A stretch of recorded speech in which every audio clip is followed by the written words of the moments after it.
And good morning. It is 9:30. We are calling to order the Wednesday, April 8th meeting of the Portland City Council. Keelan, can we please call the roll? Good morning. Canal. Here. Bertolini. Hello. Ryan. Koyamaline. Murillo. Here. Novick. I love you starting on time. Let's see, it's Councilor Novick online. No. Clark. Here. Green. Here. Zimmerman. Here. Avalos. Present. Smith. Dunphy. Here. And can we please read the rules of decorum? Thank you, Council President. Welcome to the Portland City Council. To testify before council in person or virtually, you must sign up in advance on the council agenda at www.portland.gov/council/agenda. Information on engaging with council can be found on the council clerk's webpage. Individuals may testify for 3 minutes unless the presiding officer states otherwise. Your microphone will be muted when your time is over. The presiding officer preserves order. Disruptive conduct such as shouting, refusing to conclude your testimony when your time is up, or interrupting others' testimony or council deliberations will not be allowed. If you cause a disruption, a warning will be given.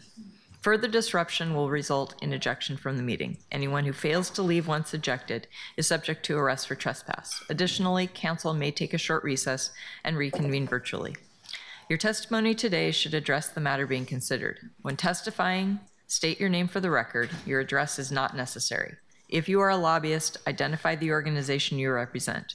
And virtual testifiers should unmute themselves when the council clerk calls their name. Thank you. Thank you very much. Colleagues, are there any requests to amend the agenda? Our first item is agenda approval. So I'm looking, I have not received any. I'm looking around, I'm seeing no eye contact with anybody. That's great. Do I have unanimous consent to approve the agenda? I got a thumbs up. Continued lack, oh, I got a thumbs up and no eye contact, right. The agenda is approved. Keelan, could we please call public communications? First up, we have David Gwyther. Good morning. Morning. Thank you for letting me speak today. Make sure to introduce yourself for the record. You're welcome to share your pronouns if you'd like, and you have 3 minutes. My name is David Gwyther. I'm with Radio Cab. Haven't really got my 8 hours in, so I guess I'm a lobbyist. Maybe I'm not. We'll see. Anyway, the subject I'm dealing with is AVs. I call them robocabs. They're autonomous vehicles that at some point in time may seek to ply the streets of Portland and scoop up as much money as they can and take it back to the billionaires that sent them.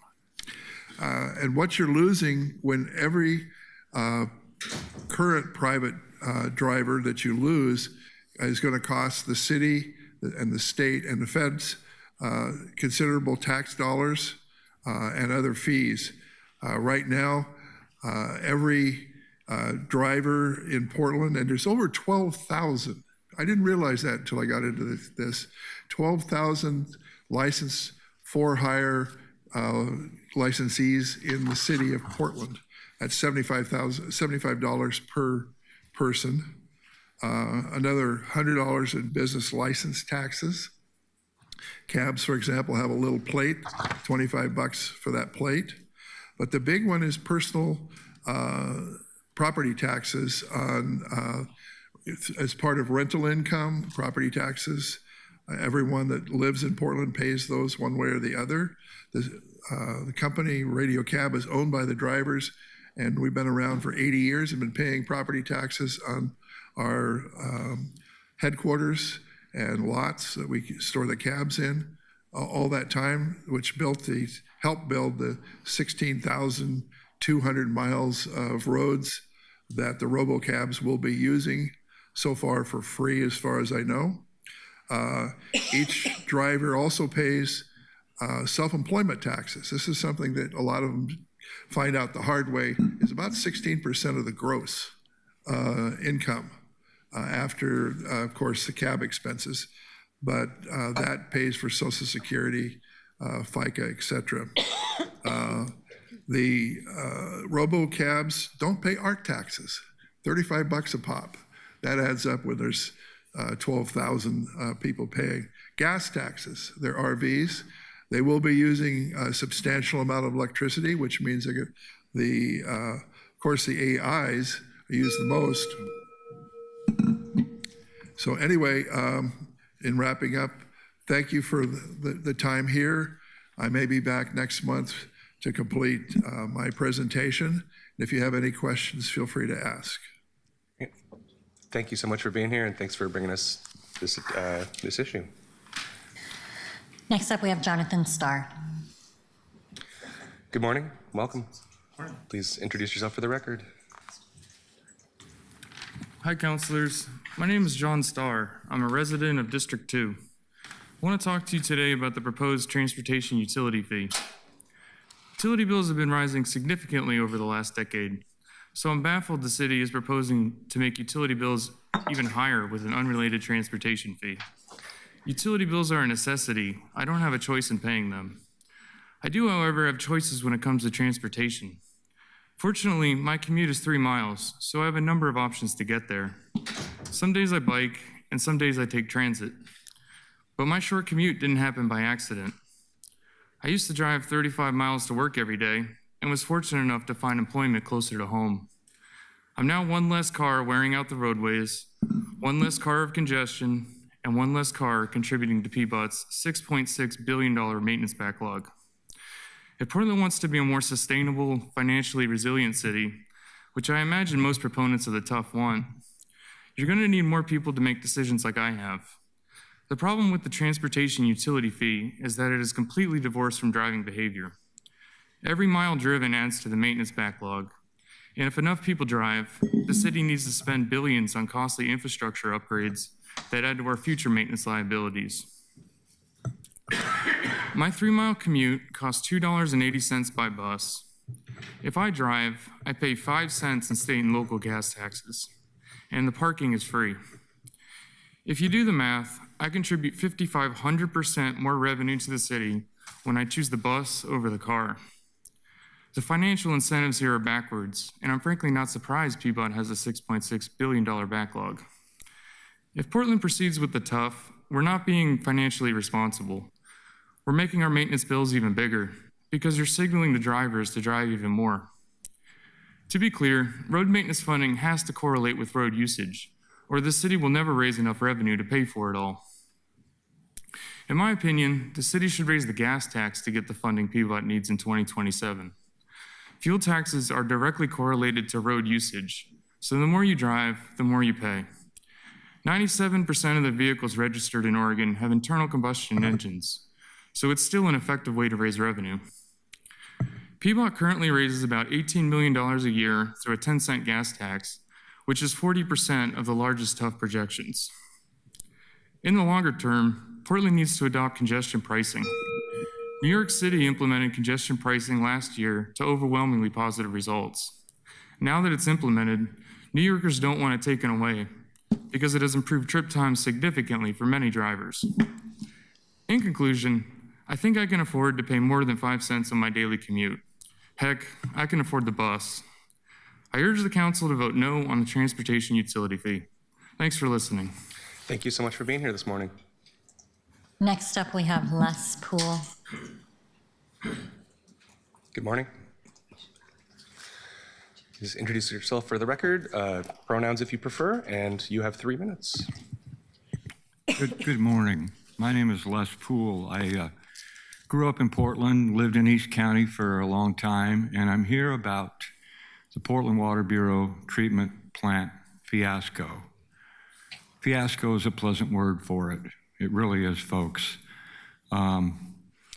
We have a project that was in the $300 to $500 million price range, and while there were a lot of changes and additions to the concept, ultimately we ended up with a $2 billion monster that still troubles me and the community of Cottrell and folks that respect the Oregon Land Use Plan, that it ended up on farmland where it did and how it did.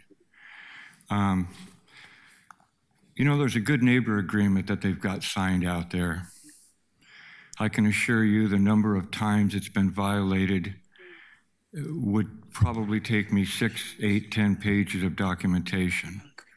One of the most egregious violations, not only of the good neighbor agreement, but of what I believe to be a violation of good business and good stewardship, is with an 87-year-old widow whose home was damaged in construction.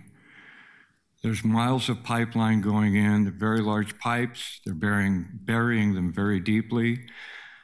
On Dodge Park Boulevard, I know of a few homes that were damaged, but one specifically is a woman who, coincidentally, her deceased husband built the home. And when she turned in a claim last year, no response for months, eventually a vague denial. And I put together a letter in September of last year. That letter made note that she had not only been mistreated and ignored, but I have concerns that something might happen again because construction was going to continue after the time frame when the legal issues shut it down. So in my document, I made it clear that she had been mistreated and that if any additional damage occurred, would we expect the same result? Lo and behold, that's exactly what happened. They came back out, they finished burying pipes. They used 55,000 pound excavators to pound and slam the dirt, and they damaged her home. She's into this about $10,000 now, and I will be contacting the Water Bureau. I'm here in front of you because the buck does stop with you folks, and I will follow up with you in writing, and hopefully we can resolve this. This is unacceptable. Thank you. Thank you so much. Next up, we have John Hollister.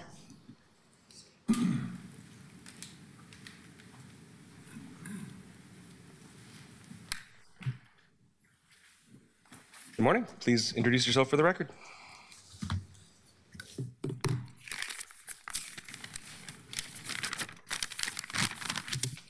My name is John Hollister, and I live in District 4. It's so weird to be here giving testimony in front of someone that abused me, so it's kind of weird. But that being said, I have concern of, well, he's Commissioner Novik's not here. I have concern that he can respond to a citizen and tell them to fuck themselves in the heart, and that there is no form of public apology. Actually, I called him afterwards, and he told me he would not apologize, and he felt it was necessary to say. And that does not seem becoming of a professional member of the city council. So basically, he's lost my support. I've mentioned last testimony that Portland has lost the Blazers. And whatever you might think, the Portland has lost the Blazers, whether or not Seattle gets an expansion team or not. And it's due to tense crime and homelessness. And so ask Seattle, Oakland, and San Diego how their stadium politics worked. All of them lost their sports because the city councils in those respective states thought they had an angle to be able to maneuver. And they found that there are other cities that would welcome their teams. Also want to refer back to Murillo 1, and which was co-sponsored by Mitch Green, or actually Commissioner, Councilor, whatever we call yourself, Councilor Green. And it turns out that neither of you have ever been to a cleanup and realize that Rapid Response, who responds to those, are made up of 95% people that are formerly incarcerated and homelessness. They understand about humanitarian outreach. I'm done testifying this year, but when I come back next year, I hope to see a lot of new faces. Thanks a lot.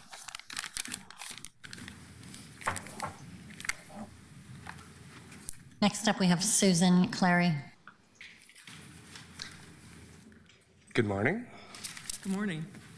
Please make sure to introduce yourself for the record. Welcome to share your pronouns, and you have 3 minutes.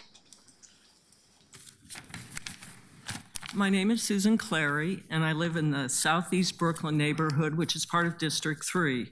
I have some comments to make on this PBOT transportation utility fee aimed at repairing the roads in the city of Portland.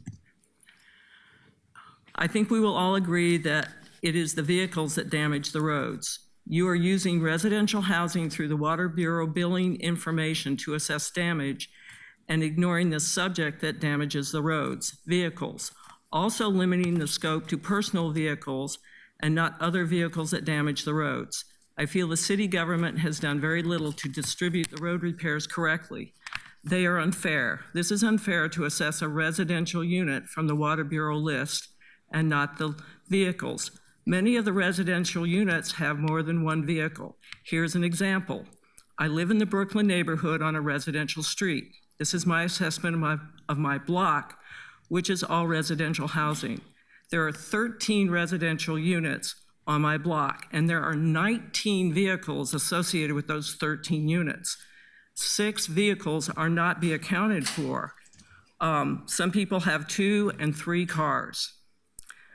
From my understanding, I will be assessed the same as the units that have 2 and 3 cars. You're missing 1/3 of the vehicles on my block. How many vehicles are you missing? In Portland, I've been assessed the same amount for 1 vehicle as others that own more than 1. Other issues, not evaluating all the vehicles the same. We have gas vehicles, hybrids, and EVs. I own a gas powered vehicle, and I paid $240 in gas taxes in the last 12 months. Hybrids have contributed less to the gas tax fund, and EVs don't pay any gas taxes. Also consider construction sites that bring in heavy construction equipment to build buildings like apartments and business buildings, and they damage the roads. We have a Union Pacific Railroad container transfer station on Southeast Holgate, east of Southeast 17.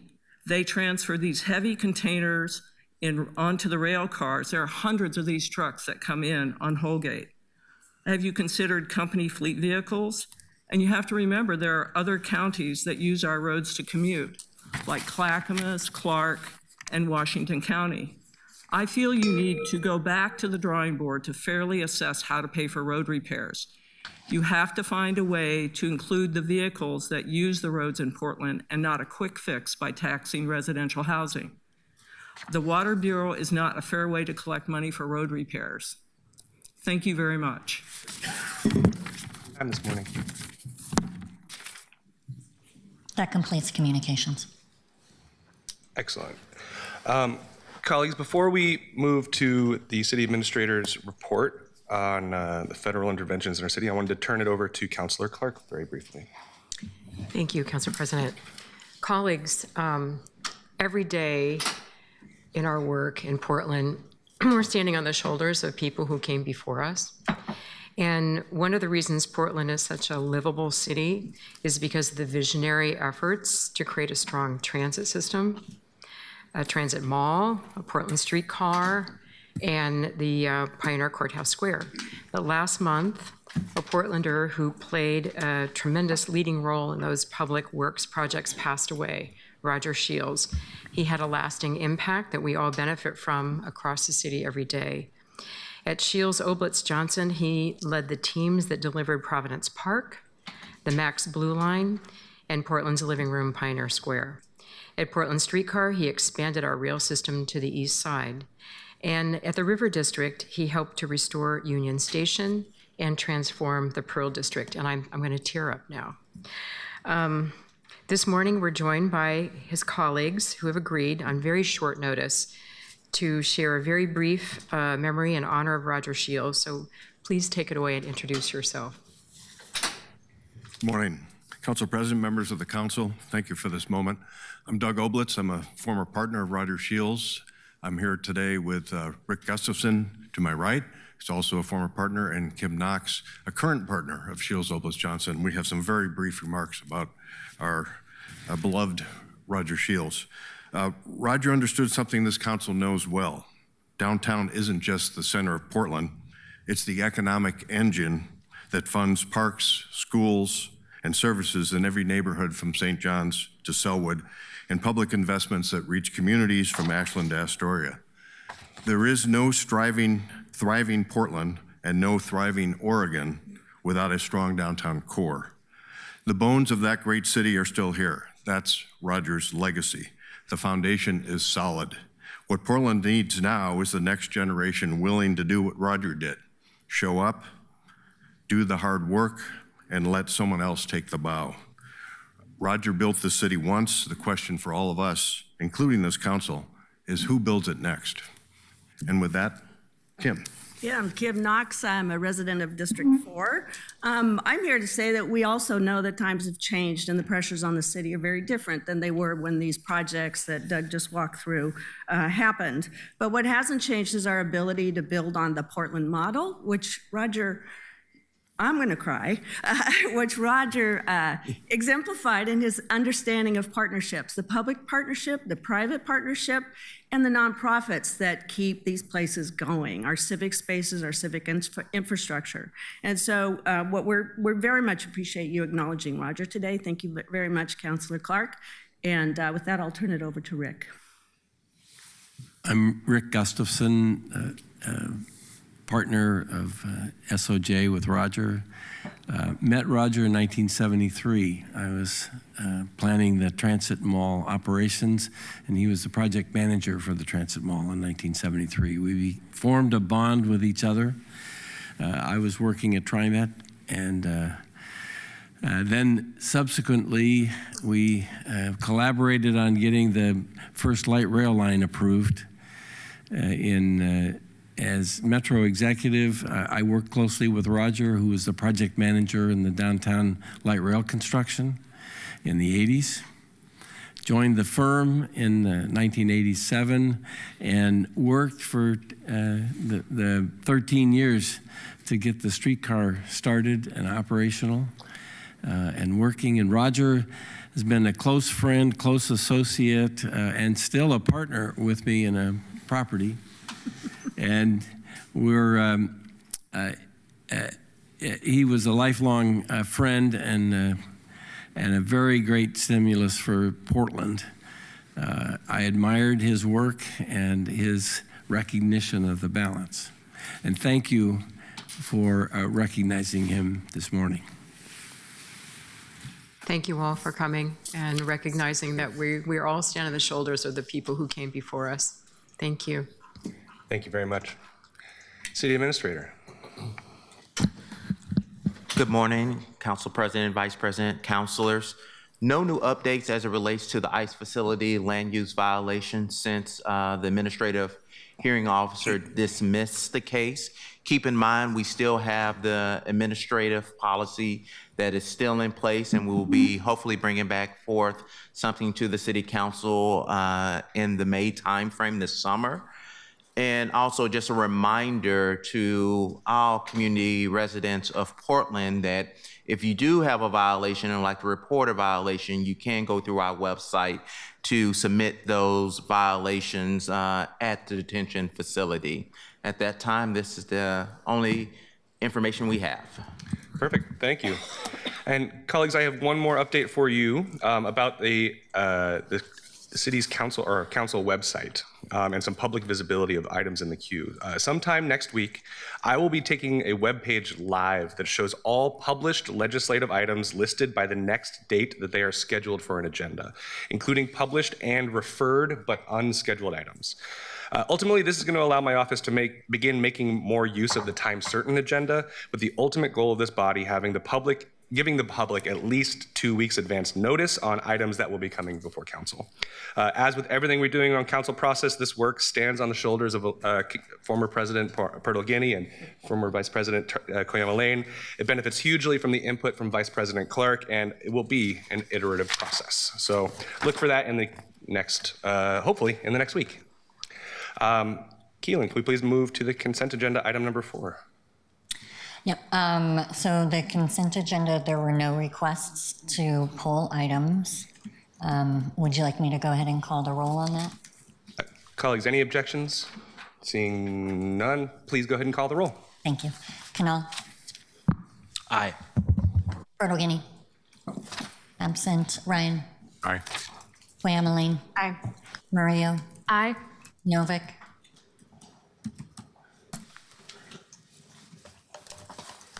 Councilor Novick? Absent. Clark? Aye. Green? Aye. Zimmerman? Aye. Avalos? Aye. Smith? Aye. Dunphy? Aye. The consent agenda is approved with 10 yes votes and 2 absent. Thank you. Can we please call item number 5? Item number 5, document 2026-079, appropriate grants from the State of Oregon Transportation Safety Office and from Oregon Impact for a total of $322,555 to increase traffic safety. Colleagues, this is the second reading of a non-emergency ordinance. Is there any further discussion? Seeing none, Keelan, can we please call the roll? Canal? Aye. Pertle Guinea? Absent. Ryan? Aye. Koyama Lane? Aye. Murillo? Aye.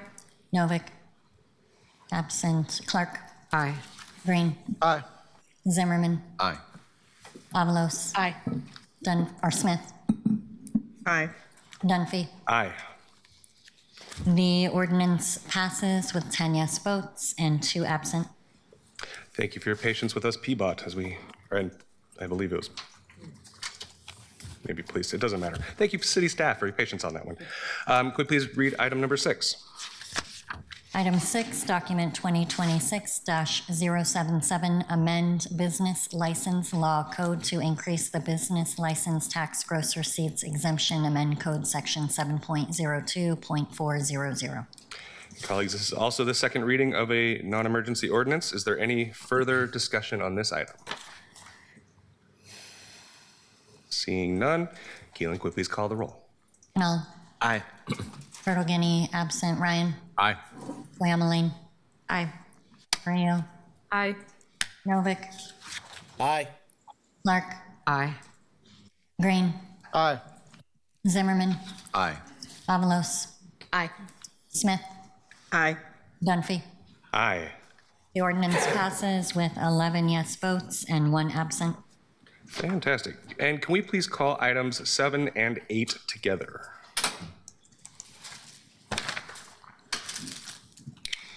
Item 7, document 2026-119, authorize a temporary interfund loan not to exceed $15 million from the Facilities Services Fund to the Health Insurance Operating Fund to provide interim funding for employee health benefits and to avoid negative cash and fund balances at the end of FY 2025-26. Item 8, document 2026-120, adopt the FY 2025-26 technical adjustment ordinance and make other budget-related changes. Point of order. Councillor Smith. Thank you. Why are we hearing both of these together? It was a request from the administration. The interfund loan item is a simple emergency ordinance with a must pass to achieve basic solvency for the city through the end of the fiscal year. So it was requested that we hear it and pass it before we enter the more complicated discussions about it. Can I object to that? Sure. I would like to object to it. We need to hear it separately. That's fine. We can call up staff and go ahead and have a conversation about item 7 first then. And we will, of course, have separate votes on the 2 items, but how do we want to approach this? Sorry. Ruth Levine, Budget Director. So would you like to speak to the interfund loan piece first? Let's talk to the interfund loan piece first. Okay. So the interfund loan ordinance is ordinance simply authorizing this interfund loan from, from the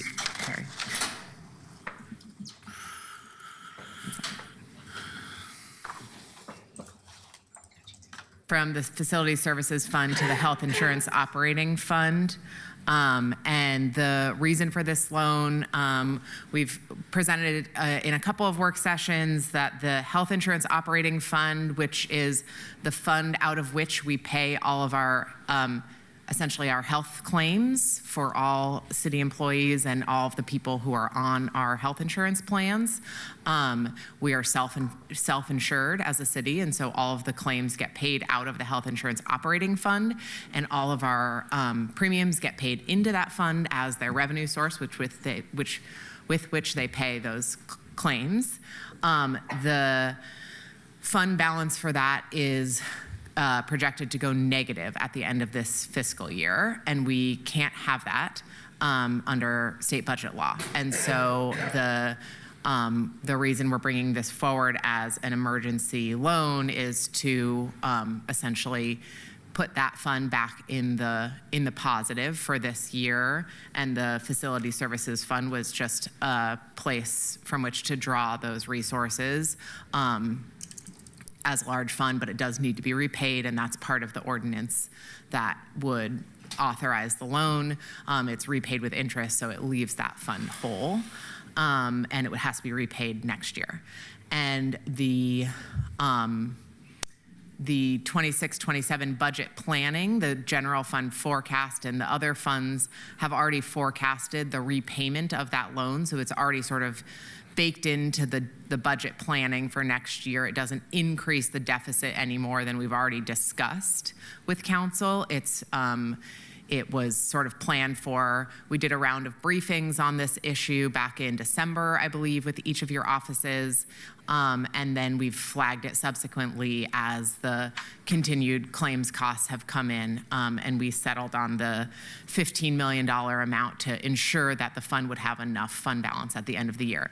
So the Spring TAO budgets the revenue in the health insurance operating fund for this loan, the loan proceeds, and it budgets the expense of the loan in the Facility Services Fund. So this standalone ordinance, and the reason they were put together is because that has the budget for it, and this is just the ordinance authorizing the loan itself. Thank you. Colleagues, any technical or clarifying questions? Councillor Smith? No, I haven't. Okay. Okay. Councillor Canal? Thank you, Council President. Thank you for the presentation. A couple questions. First, on the underlying actual ordinance itself, what is the expectation of the amount of interest? It refers to calculating the interest based off of the expected investment returns, which I believe is basically the opportunity cost for the Facility Services Fund if they'd invested it with the investment fund instead. But is there a projection for how much that would be? Yeah, Counselor, I don't know. I don't have that off the top of my head, but I can't recall if we have that. I assume it's not in the financial impact statement. So I just apologize. We're not expecting to have questions here today on that. Ostensibly, this would be the general expected yield on our investments, right? That's correct. Yeah, that's correct. Yeah, it's aligned. Yeah, correct. I mean, there's no net gain to the city, right? It's just making sure that the fund that's the loaning fund remains whole to what they would have earned had they not temporarily loaned those funds. Okay, so I'm interested for three reasons. One is just to understand this ordinance. The second is to understand our general investment yields, which is maybe a little bit separate conversation, but the same question can answer both. But the third is to understand if maybe there's a better loan option, because without knowing that interest level, if that's, you know, I don't know how good our investment yield is, but if it's a high yield, that might make this a very good or a neutral choice for the Facility Services Fund perspective, but less of a good choice from the health reserve perspective. And if it's a lower yield, then it might make it a very good choice. So I'm trying to understand that piece. Yeah, the challenge, Counselor, is there aren't many funds that have the appropriate legal flexibility and available balance to sort of to affect this temporary change. And so it's more about finding the funds that can bridge that temporary gap and remain whole without causing other risks or trade-offs. Yeah, let me clarify. I wasn't meaning to compare to another potential internal fund to borrow from. I was trying to compare to the outside options. Yeah, gotcha. Thank you for that clarification. And sorry, for the record, Jonas Beery, City Chief Financial Officer. Yeah, so the difference here is if it's an external fund, then that interest payment would actually go to somebody that's outside the city rather than sort of paying ourselves. So that's another key point, right? If we had, let's make up some numbers. If our internal, if the rate that we charge on this internal fund is based upon our internal earnings rate of, let's say it's 3%, just to pick a number, we're paying from one fund in the city to another fund in the city, still city dollar, 3%, net zero to the city overall. If we're externally borrowing at that 3% or probably at a higher rate of borrowing, then we're paying that 3 or 4% interest to somebody outside the city, to a bank, frankly. Okay. So that would be. And 3%, just to benchmark it, would be $450,000. That's 3% of the 15. If that interest were applied over a 12-month period, that feels right. It may be less than that if we transact that at a different time frame. Okay. We can circle back to that another time, or feel free to follow up. No need to hold it up here. I had a couple other questions. One is there a plan in place to, or a intent to brief us in a separate conversation around the long-term plan to build back this reserve so that we're not in a position to do this again? Yeah, so I believe there have been in prior council discussions, meetings about the health fund broadly related that. So snapshot level. Yeah, so those have happened, and I know we've talked in this room in the context of budget and budget planning, and they'll come up again here as we get post-mayor's proposed, the long-term trajectory of that health fund and the increase to health rates to make sure that we have the ability both to replenish this loan and to rebuild that fund balance to the appropriate level over the next, I think it's 2 or 3 years, is the plan, 3 years. And so, yes. Okay. Well, we've had some dialogue to preview that, and there will be more coming to you to make sure that this is a one-time event relative to what's hopefully a one-time, massively more than expected increase in those health costs. Okay. I'll just note, because the last couple times we've seen it, it's a graph that goes into next fiscal year and then does not go past that. And I'm trying to understand, because we're supposed to be in the $30-something million range, I believe, right now for the fund. Just so trying to understand how we get back to that, which I imagine is certainly not next year in the graphs we've been provided, but it could be 2, 3, 5, I don't know.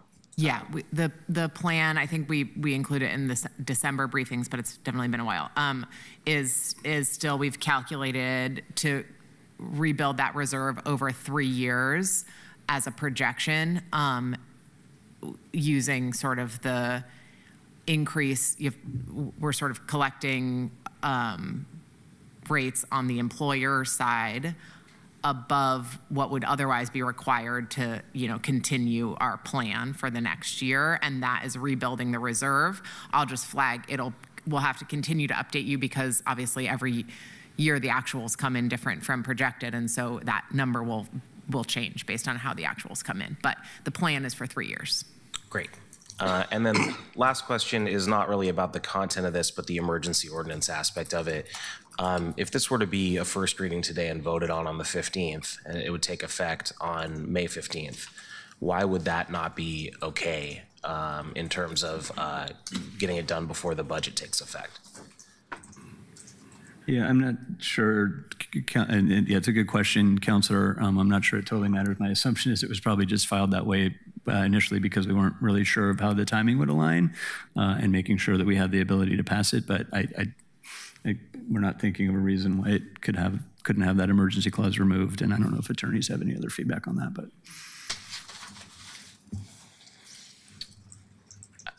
I'm seeing a shake there.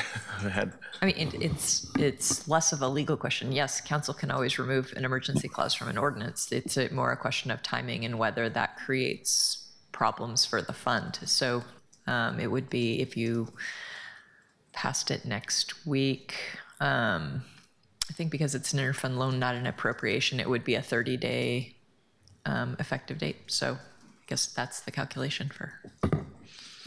So if this took effect on May 15th, the sky wouldn't fall, is what I'm hearing. I think the sky would not fall. Okay. Thank you, Council President. Thank you, Councilor Canal. Councilor Pertolini. Thank you, Council President.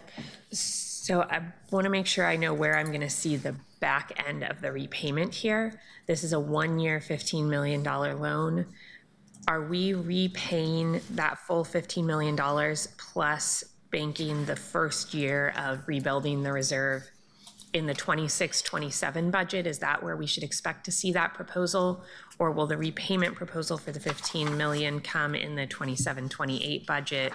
What is the step 2 that we should expect to see possibly very, very near to now? Yeah, it's in the 26-27 budget. So I think you should expect to see it in the mayor's proposed. So in the forecast, we were already assuming an interfund loan. We had to increase the amount slightly since that forecast was put together in November, but we were already assuming that, and we were already assuming the repayment of the reserve, which is why for the sort of LMBC portion of the health fund, we were looking at almost a 23% increase in rates on the employer side for next year because of both the loan repayment and the rebuilding of the reserve. So there's this huge spike, and you can see that in the general fund forecast. That's like a big part of the reason that the expenses spike so much next year. So we've already been planning for that, and it will be included in the budget. Okay. And thinking about those interest payments and when we start accruing interest on this loan, if we pass this on emergency versus not, will that change when we actually receive the dollars and therefore when interest payments start? Or are we not going to receive the dollars until the last possible moment that we need them in order to limit the amount of interest? I understand you saying we're paying ourselves, not somebody else. That's a good thing. But it also means we're paying the interest. We're not accruing it from outside investments. So I'd like to make sure that we minimize the amount of time that those payments are coming from us as opposed to coming from outside investments. Yeah, I would anticipate, Councilor, that we don't execute this until the moment we need to, which I assume would be June 30th or before the start of the fiscal year. Okay. Thank you for the clarifications. Thank you, Council President. Thank you. Okay. Keelan, has anyone signed up for public testimony on this item? No one has signed up. Okay. Colleagues, we now move into debate of item 7. Councilor Smith.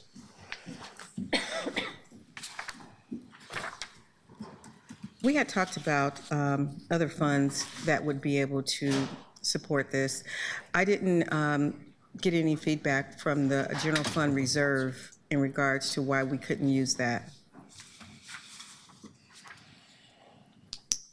instead of the facilities. Yeah, so, I mean, the general reserve fund is, you know, has to be has a policy around it that sort of directs when it ought to be used. So we would have to council would have to find that the sort of recession trigger is met, and then decide to use that for this purpose. I think the reason we went with the interfund loan is because we have a known revenue source to repay it. It's not that which is rates, essentially, health benefit rates. And so it's not a sort of open-ended need, I guess. There's a clear revenue stream that we're going to use to repay the loan sort of as soon as we have enough in the bank next fiscal year to minimize the amount of interest that accrues.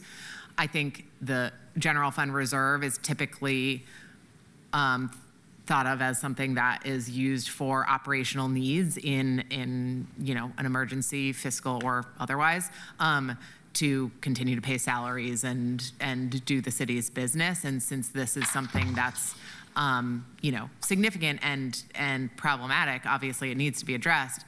It's just we have a mechanism to repay it. So the interfund loan was the recommendation. And so if we do not support this agenda item today, what is going to happen? So if council did not pass this interfund loan ordinance, we would have to come back to council to look for some other pathway to make the health insurance operating fund whole, because we can't not pay our bills, obviously. And so there has to be some pathway to kind of ensure that the health insurance operating fund ends with a positive balance at the end of the fiscal year. Thank you. Thank you, Councilor Smith. Councilor Cannell? Thank you, Council President. I have a comment, a question, and possibly a motion. The comment is, first off, thank you for the work on this. I understand everything but the emergency ordinance question I'm about to ask makes sense to me, and I appreciate it and intend to vote in support of this. Council President, if hypothetically the emergency clause was removed, would this be something that could get a second reading next week? Yeah. Okay. Colleagues, I move to strike section 2 from the ordinance, which is the emergency clause reading. The council declares that an emergency exists in order to avoid negative cash balances in the health operating fund at the end of FY 25-26, which would violate state budget law and US GAAP. Therefore, this ordinance shall be in full force and effect from and after its passage by the council. And my rationale for this is, as I asked a few moments ago, if this were to get voted on next week instead of today and take effect 30 days after that, the sky would not fall. The purpose of an emergency ordinance is for situations where there would be an emergency or that there would be a very big negative consequence in the event that we don't pass it. For roughly a year, at least, I've been bringing up the fact that we use the emergency ordinance clause, we overuse it in my opinion, and that it has had the effect of reducing the ability of the public to understand what's happening before it happens and potentially weigh in on it. This item did not go to committee, which is fine, and also has not had a chance for the public to understand it. So I think it's less about the idea that it would be nice. I don't think we should be using emergency ordinances as a reason to do things to make it done faster. That's not the purpose of it. Hey, Councilor Cannell has moved to strike section 2, the emergency clause. Is there a second?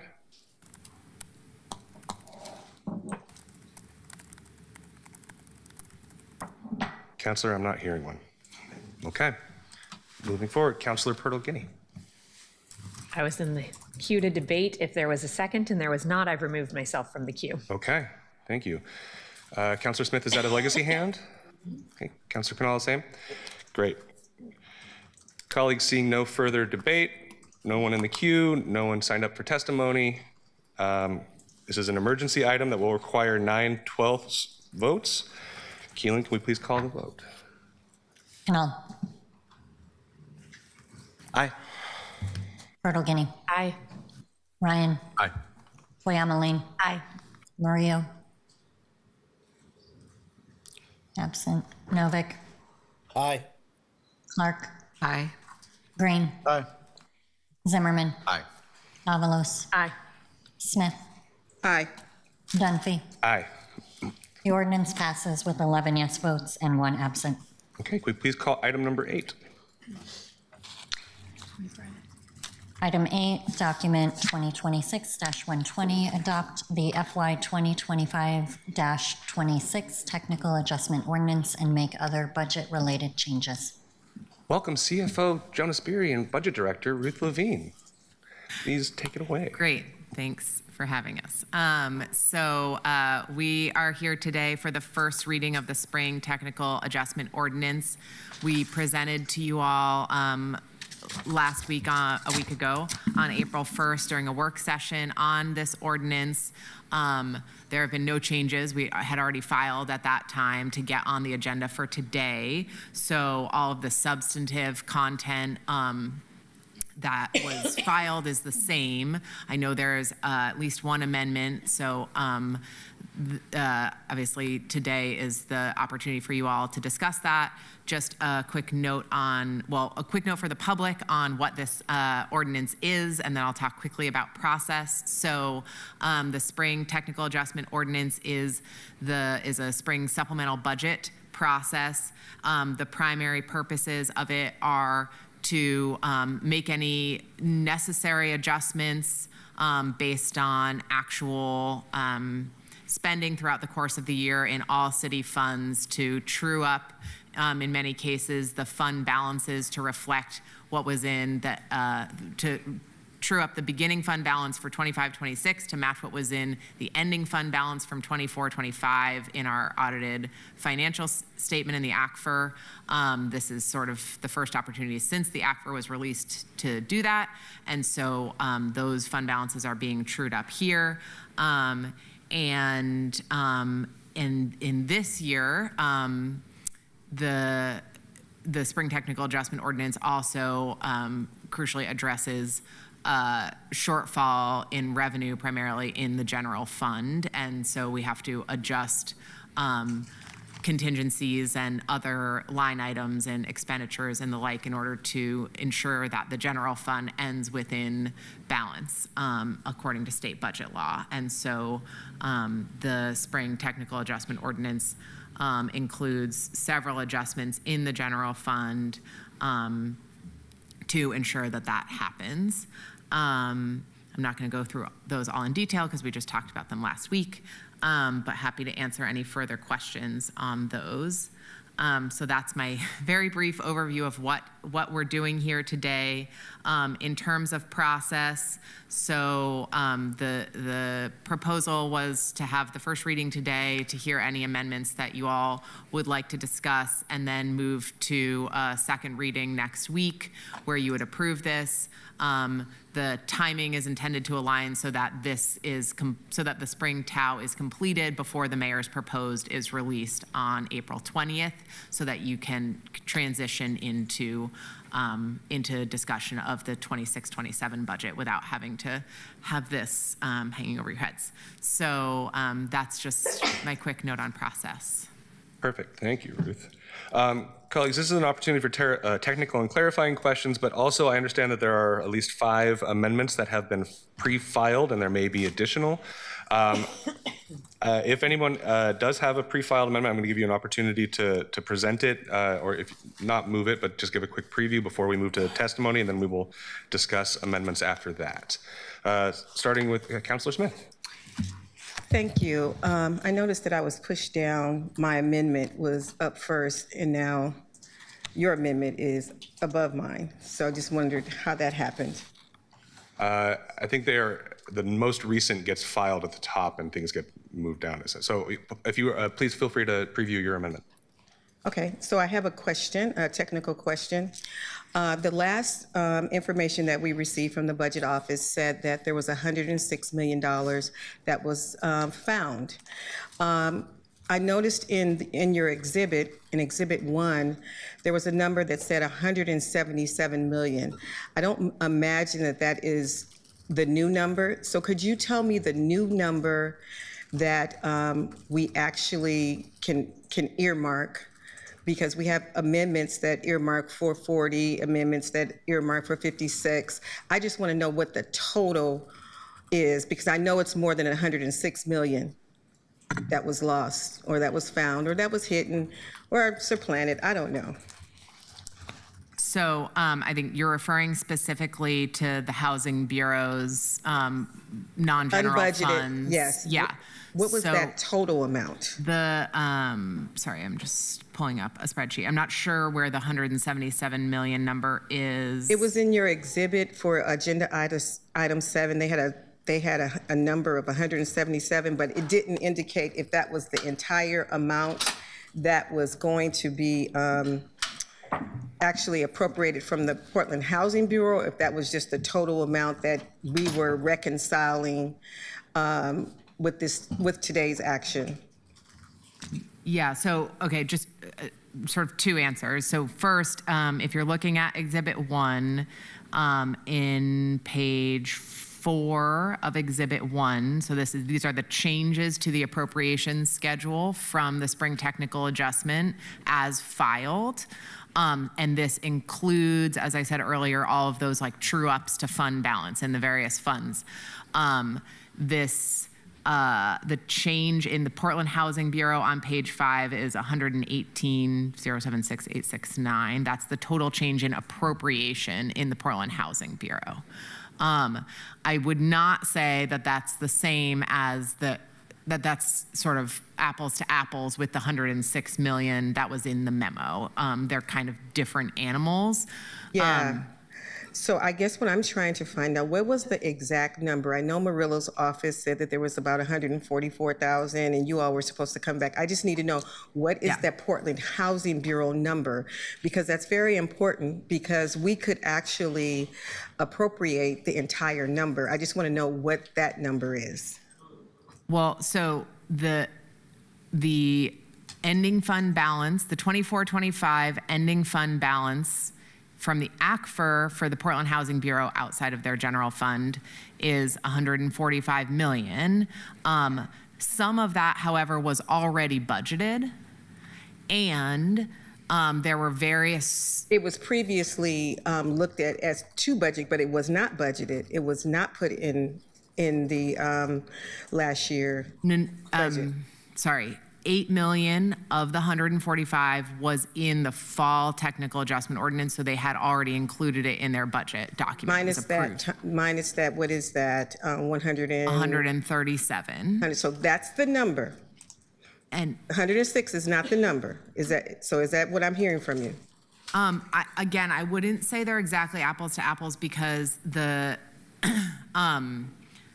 again, it's across 5 different funds that each have their own legal restrictions, but also but I'm just trying to get the number, whether it's restricted or non-restricted. Ruth, just work with me, please. Because this is very important, Jonas, because I'm trying to put forward amendments, and I have to talk about the other amendments. They're all well under 137, but my point is, we could actually appropriate up to 137 if we chose to. That's the point that I'm trying to make. Yeah, Counselor, so let me try to, for the record, Jonas Berry, Chief Financial Officer. So as Ruth rightly suggested, they're sort of different animals, although they're both animals, to use your suggestion that, yes, council can address those, correct? Yes. So the 106 that was previously discussed is money that was unbudgeted and targeted for future year uses, right? And so there's been lots of dialogue about how could those dollars be redeployed. We look at that different. It was hidden for future use. And When you target something, you appropriate it. And there's a second amount that I don't know, I don't want to get lost in the numbers because I don't want to say the wrong thing here, but it's that 30 million, that delta that we're talking about right now, which is also referenced in a memo that was sent by C.A. Lee, March 28th. So I just refer folks to that if you haven't seen it. It also references this, the same scenario. Those are dollars that would have been, or maybe have already been, deployed this fiscal year that are being trued up in this budget, just as other dollars in other funds are trued up in the fall TAO. And CFO so Barry, the- you're confusing me right now. Okay. Just please walk with me and talk with me. That $106 million is no longer 106. It is now 137 that we lost. No, ma'am. And that was not unappropriate. So please tell me that number. I just need to know that number. The 106 million that's been discussed remains the same. That is still the 106 million. So was that other 30 million, was that budgeted? That it was not budgeted. Thank you. That's it. Stop. That's it. It's 137 million that was not budgeted in the 25-26. So what I'm saying, I wanted the public to know there is 137 million that's out here that has not been budgeted yet, and that it is available for this council to budget. This council has decided through amendments and through my amendment, which I'm getting ready to talk about first, Mr. President, I'm choosing to take 40 million of the 137 that has not been previously budgeted, that was expected and should have been budgeted for 25-26. And that $40 million, I won't go through the whole thing. 20 million of that is going to go through the rental services money, and that will basically offer rent assistance for renters experiencing any type of eviction prevention. Folks who are in homeless shelters, they can get rent assistance through this. And also folks who, on an affordability level, they could also get rent assistance if they can't afford their rent. My $40 million also includes 2 specific projects. Hacienda Community Development Corporation for $3.5 million. And then we go down to the short-term rental monies. I identified Our House for $500,000, Oasis of Praise for $2 million, Williams and Russell, Self-Enhancement Inc. Homeownership Project, Urban Plaza, Broadway Corridor, and that equals up $11.1 million. I decided not to, because I was working off $106 million budget office, and I decided not to actually budget the entire 106, which now we know is 137. And also put $5.1 million towards the general fund that the mayor can use any way that he wants. I know there are some concerns that people may have right now because they don't want to appropriate, but I did see that the Housing and Permitting Committee yesterday, they did appropriate, and they appropriated dollars to their favorite bureau at the city, Public Safety and Parks. That is a form of appropriation as well. So when we say we want some transparency, there are other budgets and other bureaus in this city government that would have liked to have an opportunity at getting those $8.6 million. It is important and it is critical to know that my $40 million, at least 90% of it, is in the supplemental budget. So as we're looking forward, people are calling what's different, what's new, what's different, what's new. The base core of the money for rental services, the money for projects, and the project that I did leave out was the Broadway corridor. And so I think we took such a long time, and the feedback that I was getting from other counselors, the reason why they weren't putting this on the agenda is because they didn't want to support Broadway corridor. But funny thing happened on the way to Grandma's house yesterday. Broadway corridor was approved, and the two, they say the white developer, that's what Broadway corridor represents, they did not want to fund that. But there was an amendment that our chair allowed to happen and supported. And then they took away the community development, community-based developers who have Black and brown leadership. They took all their money away. That's not right. That's not fair. And with my motion for $40 million, it will keep everybody whole. And I urge my colleagues to think again about what you did yesterday and what the look is to the community. Again, white developers, developers of color, they're gone. the white developers, which I did support that project, and I'm not saying that I don't, I support it. But that look is not a good look for us, particularly when we all supported the George Floyd measure that me and my colleague in District 1 put forward. And that particular resolution said that we were going to try to identify ways in which we can help communities of color. Now, that doesn't sound like we helped communities of color when we had an opportunity to. It sounded like we were doing status quo.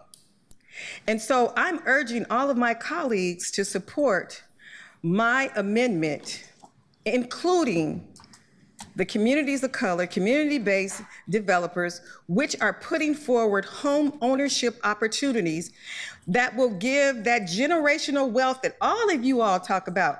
Oh, we want to make sure that communities of color, they have generational wealth. I don't believe y'all. I don't believe y'all. Because yesterday was the tail of the tape. We need to be consistent, you guys. This is our one and only opportunity to go in and identify projects that we think that will be good for the entire community, not just one segment of the community.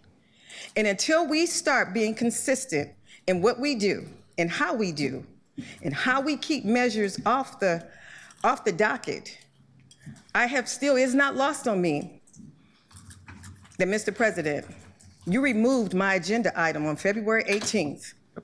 You removed Councilor Eric Zimmerman's agenda item for this very thing on February 18th. And so you have some accomplices up here who supported you in that effort. I don't like it. You did a drive-by, you did an administrative political drive-by on my agenda item, and I don't like it.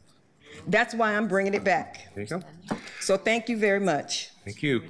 Colleagues, I just want to note, I had sent out a memo yesterday that we are, under Robert's rules, limited to 10 minutes of debate per item or per motion per counselor. And Counselor, I just want to note that just for reference, that was almost 13 minutes. So colleagues, if we can please Owe me 13 minutes, sir. The democracy works in funny ways, and the majority of this council made it action. So, Councilor Novick. Thank you, Mr. President. So, yesterday in committee, we came up with a package on the housing money, some of which I agreed with, and some of which I didn't. And one thing that we did was we stripped out almost all of the references to specific projects based on the principle that the council should not be generally in the business of picking and choosing projects. And we also said that unless the city is actually buying and controlling properties, our investment in housing projects should be loans rather than grants. And we did actually change we did call out Broadway Corridor specifically, but we also changed the investment in Broadway Corridor from what the sponsors of that wanted. And I personally said yesterday that although I like the principle that the council should not be involved in adopting specific projects, and I thought that's a good starting point, I also said that I reserve the right to make exceptions, and in particular, I said I reserve the right to hear Councilor Smith out on the Hacienda proposal, which strikes me that it might be a basis for an exception. I do not think that we should try to resolve all of the ins and outs of the housing money today. I would rather pass a clean TOW and have continuing discussions with the full council about the housing money. What I want to know is, can we do that? Can we simply today pass the TOW as proposed and delay any discussion about allocating the housing money? Or is there something that legally we have to do about the housing money today? So that's the question I have for Jonas and Ruth. I guess a couple of answers to that question. TAO as filed includes the true-up of the fund balances and the sort of expenses placed in contingency. And so that action would happen as part of the TAO as filed. The other action that would happen as part of the TAO as filed is to transfer $4.3 million to the general fund as part of that suite of solutions that we have to ensure that the general fund ends in balance for the current fiscal year. So if council did not pass any amendments, but did pass the TAO, that would be the impact of that. I guess what that would leave then is sort of what happens to the rest of the money that's sort of available to be allocated within those housing funds. You don't have to make that decision as part of this ordinance. It can be done as part of the 26-27 budget process.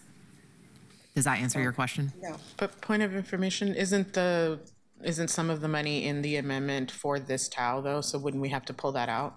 The 4.3 million, there's a $4.3 million transfer from HIF, from that 2% TLT sub-fund, to the general fund. So that's the only portion of it that this TAO would touch if it were unamended. So yeah, I guess put it another way, if you don't want to send that money to the general fund, there would have to be some other solution to keep the general fund balanced.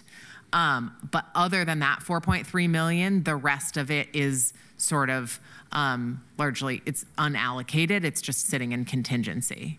And so the rest of it is the part that council doesn't have to do it in the spring TAO. It can be done in the 26-27 approved budget.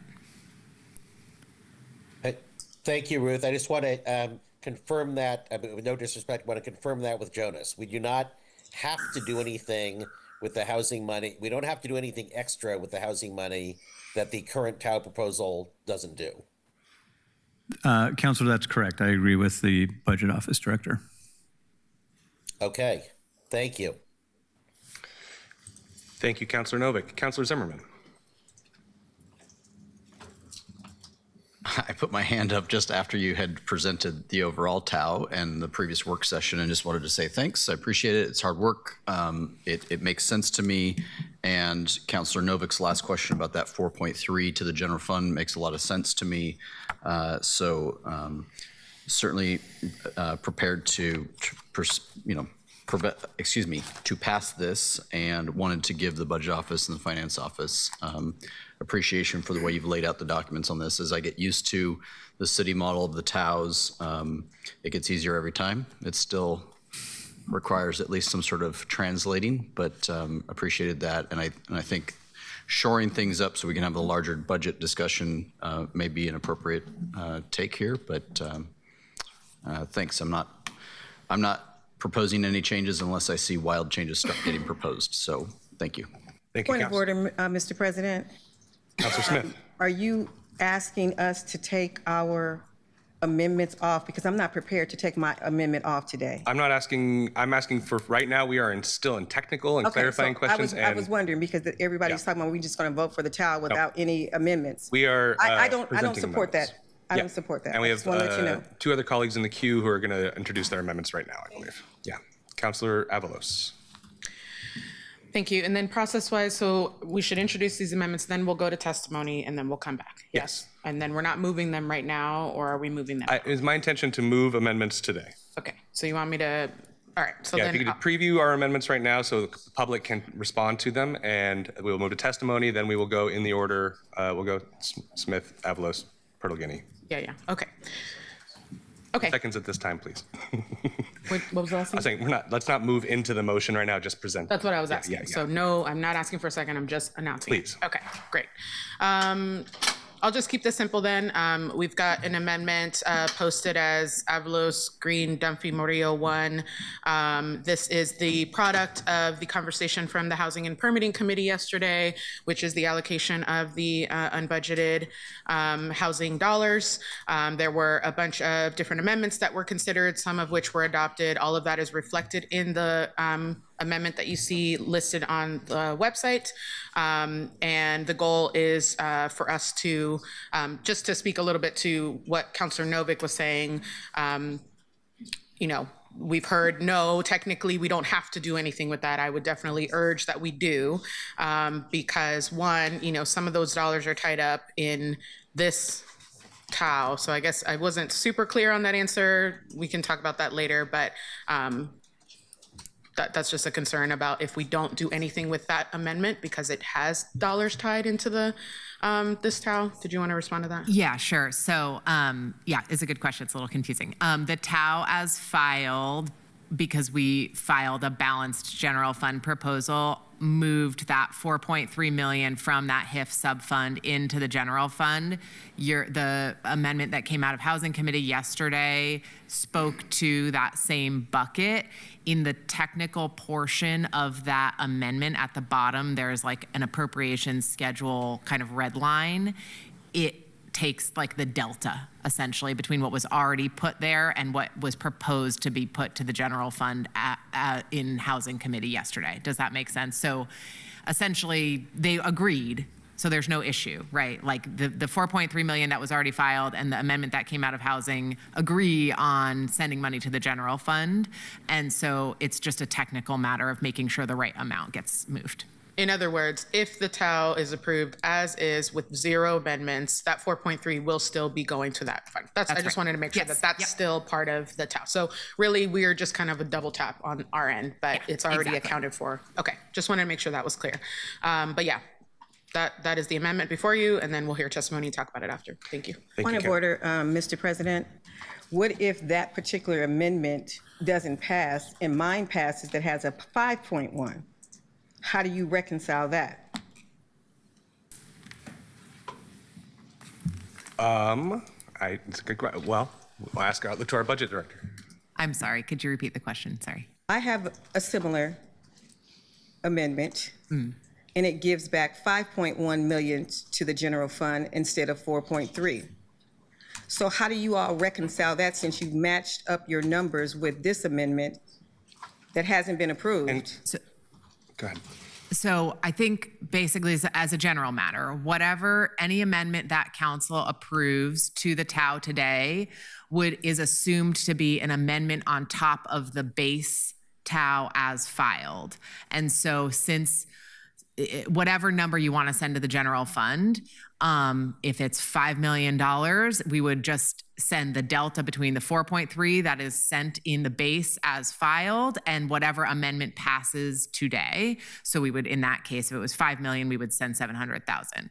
So if it's the only trouble comes is if it's less than the 4.3, then in order to pass the TOW, council would have to find some other source of funding to true up to balance the general fund. So we will, but as a general matter, all of the amendments that you're thinking about, it's a little confusing because the process was parallel and now it's together, but just think about it as for the general fund, 4.3 is the base. If there's any above 4.3, we would just add it we would take the delta. Yeah, I just wanted to know what the technical piece was around that. And thank you for letting us know that if it's less than 4.3, we're going to have to do some other moving around. Thank you. Yep. Councilor Pirtle-Guiney. Thank you, Council President. Colleagues, I have 4 amendments filed. All of them are filed under the assumption that Avalos Dunphy Green Murillo 1 is adopted. If that is not adopted, I likely won't move these amendments. I am still cross-checking them with Smith 1 to see if any would be necessary. Pirtle-Guiney 1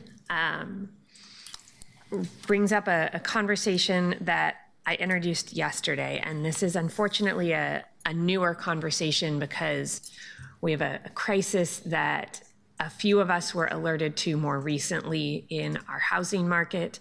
There are deeply affordable, supportive housing units in our community, which we are at risk of losing. This is some of the hardest housing to secure, and some of the community members who are the most difficult to support because we don't have a lot of units that address the needs that they have.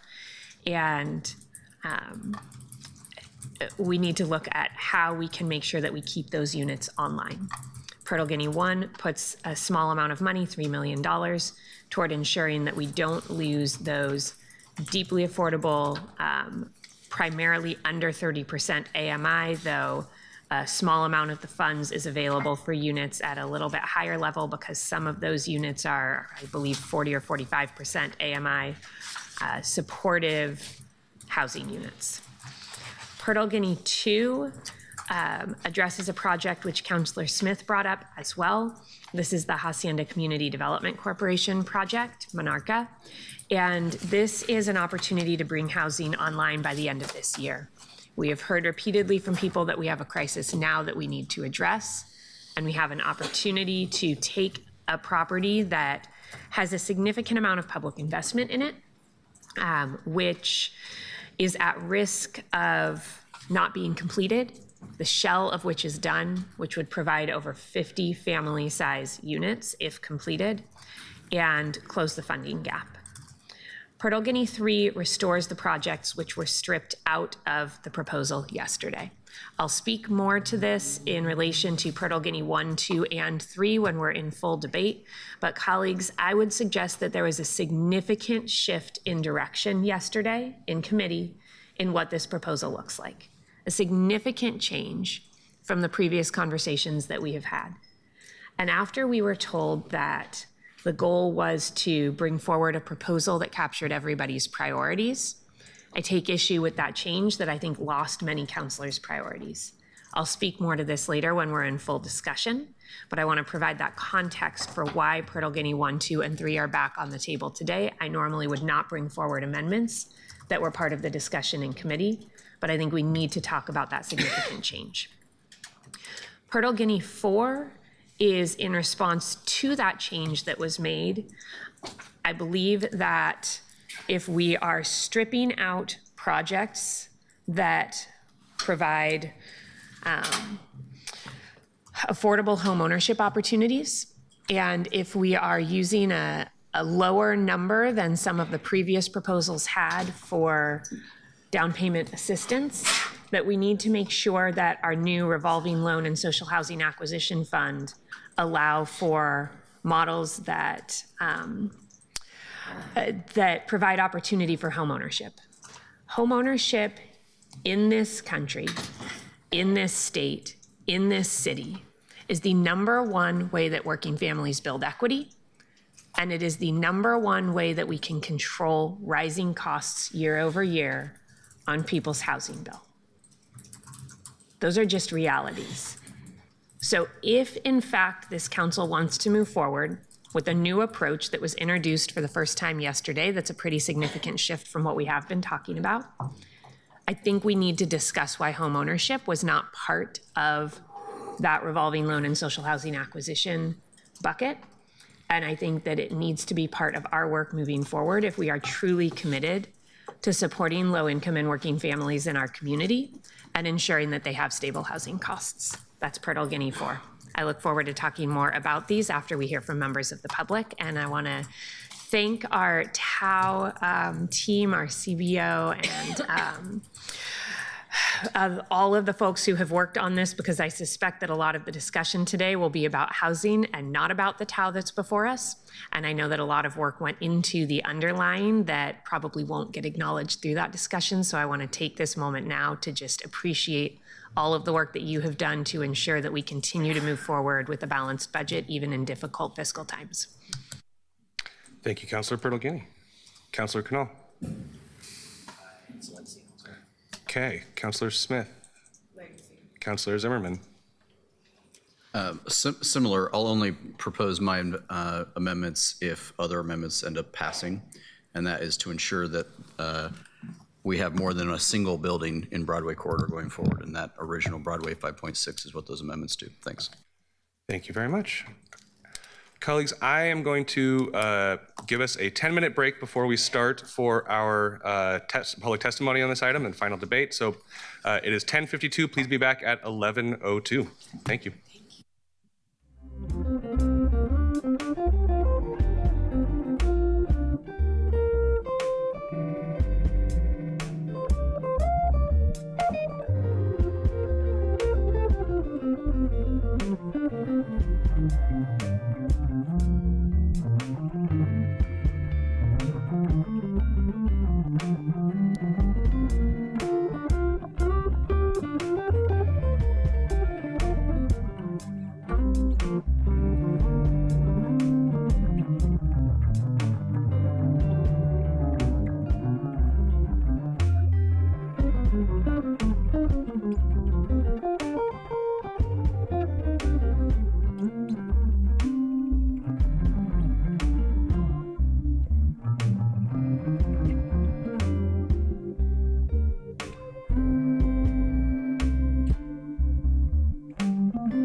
And we are back. Thank you. Welcome, folks. Keelan, can we please call up public testimony? Right. We have 18 people signed up. I will call people up in groups of 5. When you sit down at the testimony table, go ahead and state your name for the record and begin your testimony. First up, we have Molly Hogan, Mandy Campos, Anna Kernitsky, Michelle Hornbeck, Ryan Salas. Welcome, folks. Please come on up, introduce yourself for the record, pronouns, and you have 3 minutes. Go ahead, Molly, take it away. I sure will. Oh my gosh, y'all got me fired up. Hello, Council. My name is Molly Hogan, and I'm the director of Welcome Home Coalition, a multicultural housing justice alliance that believes we can have a system that ensures everyone has access to a home, no matter their income. For the sake of so many households on the verge of losing their housing this month and those on the verge of becoming housed again, I beg you all to move forward together to pass either the Avalos Dunphy Green Murillo amendment, the Smith amendment, the Purtle Guinea amendments. Just pass a damn amendment today and move this housing money. It is unacceptable what I just heard, that you're thinking about not even moving it. There's a saying that says money doesn't buy happiness, but guess what? Studies have shown that it does buy happiness up to about $80K. And we all know why, right? Because when you know how you're gonna pay your rent and bills, you can relax and focus on other things, other thoughts besides stressing and surviving. Right now, Trump has threatened Iran by saying, quote, "A whole civilization will die tonight." This man is a harsh mirror of what this country's legacy of unchecked capitalism, colonialism, racism, and patriarchy has arrived us to. This man and his administration policy choices are rooted in hatred and violence and no fiscal intelligence. His administration's policy response to homelessness has been to cut rent assistance, harsher enforcement of laws that criminalize poverty, addiction, and not having a home, increasing funding to build more congregate shelters, eerily similar to the increase in ICE detention centers, and increased LIHTC funding, which has proven to create less and less affordable housing with rents that poor and working class people can actually afford. And the uncomfortable truth is that the city of Portland's policy response to homelessness is the same as the Trump administration. This city has focused on policy responses that seem to hope that with enough punitive measures, people will suddenly bootstrap their way out of homelessness. And I hope we can agree that your methods are not working. Homelessness has increased in Multnomah County over 2 years, 67%. And the percentage of people moving out of your ever-growing shelter system has decreased to a dismal year over year, and now the average is just 16%. However, I want to compare our expensive neighbor to the south, San Francisco. Did you know that they only saw a 7% increase over 2 years in their homelessness? I know, right? San Francisco, crazy. And if you dig into where public investments from SF's Our City, Our Home Fund went, San Francisco spent 6 times more on permanent housing acquisition and operations, eviction prevention, and mental health support than on shelter. 6 times as much. We need shelters, folks, but people don't need to live there forever. So basically what I really want to stress, and you can tell I'm stressing, that you all have a choice today to do something different. You don't have to, do you really want to be able to say that you have the same response to homelessness as Donald Trump? Can you as leaders prioritize people's right to survive with safety and privacy over someone's right to make a profit? Please take a different approach. And please pass either the Avalos Dunphy Green Murillo amendment, the Smith amendment, the Purtle Guinea amendments. Just get this housing money out into community hands and do it today. Thank you. Thank you very much. Very good. Go ahead. Yeah, Mandy? please go ahead. Ditto. My name is Mandy Campos. I use she, her pronouns. I'm with the Welcome Home Coalition, but I'm testifying from my experience as someone who's worked in housing the last 6 years. From housing subsidies from young parents coming out of homelessness, 60% of these young parents were facing domestic violence, which takes about 7 attempts to leave successfully. A lot of them were coming out of their first attempt. Emergency rental assistance for eviction prevention and in renters' rights education and the renters' rights hotline with the Community Alliance of Tenants. I support the Avalos Green Morello Dunphy 1 amendment to the Spring Tau ordinance, but also just kind of like moving something forward today. I want to re-emphasize my points from yesterday in the Housing Committee meeting. My experience has shown me that eviction prevention through emergency rental assistance is a necessary tourniquet to a bleeding wound to a larger systemic failure that does need to be addressed. However, it's a wound that is urgent and needs to be tended nonetheless. We can look forward and make our plans, but we need to meet people where they're at today with their needs today. The cost of living continues to go up. Affordable housing is not affordable. Wages continue to stay stagnant, and the conditions of the properties do not improve with each rent increase.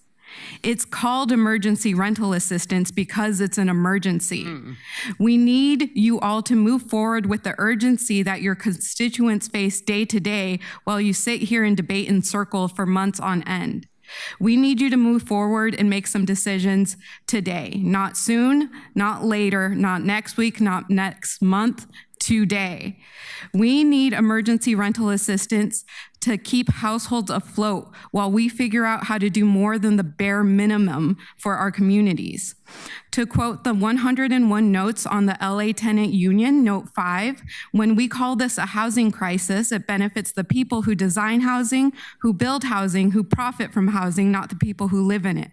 Note 55, there is no shortage of housing except for poor and working people, which the market has never and will never provide.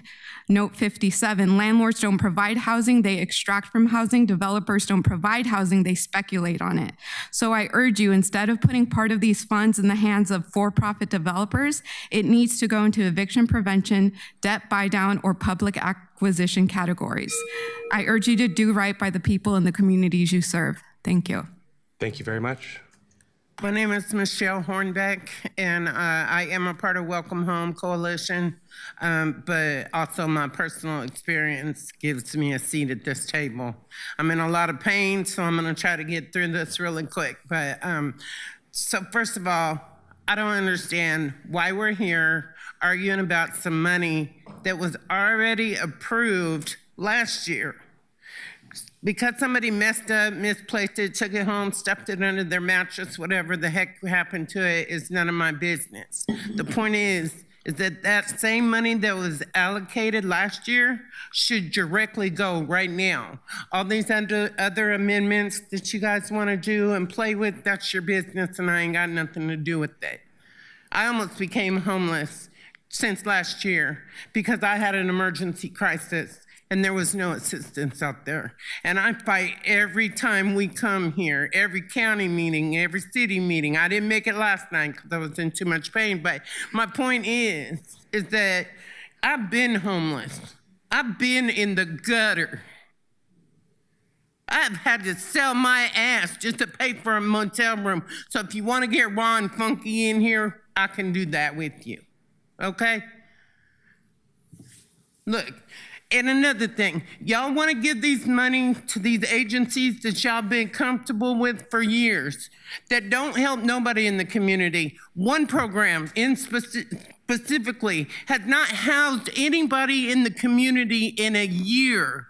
They help their friends and families, but y'all continue to pump money into them because of the color. I'm tired of the color shit. We passed that. Really, we are. We are humans. It ain't black, white, Hispanic, none of that. We are human beings. And you guys are so worried about all the money for the billionaires and this, that, and the other, but y'all ain't worried about the hardworking people in the community, the less than fortunate people in the community.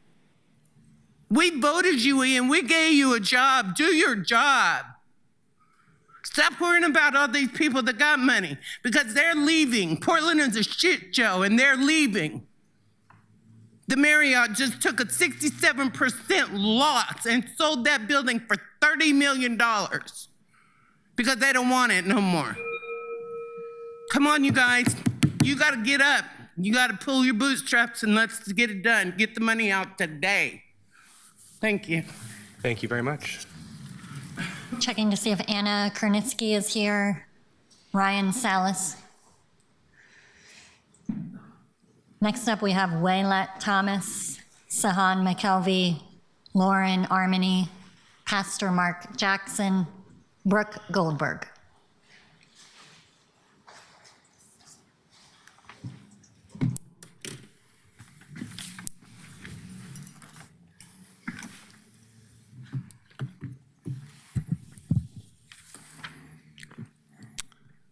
Good morning, President Dunphy, Vice President Clark, and members of the council. My name is Sahan McKelvey, and I'm the Director of Advocacy and Engagement at Self Enhancement, Inc. SEI is here today in strong support of the opposed amendment from Councilor Smith that directs spending of the PHB funds that have been recently discovered. And we would also strongly support the Pirtle Guinea amendments if the Avalos Green Dunphy Murillo ordinance passes.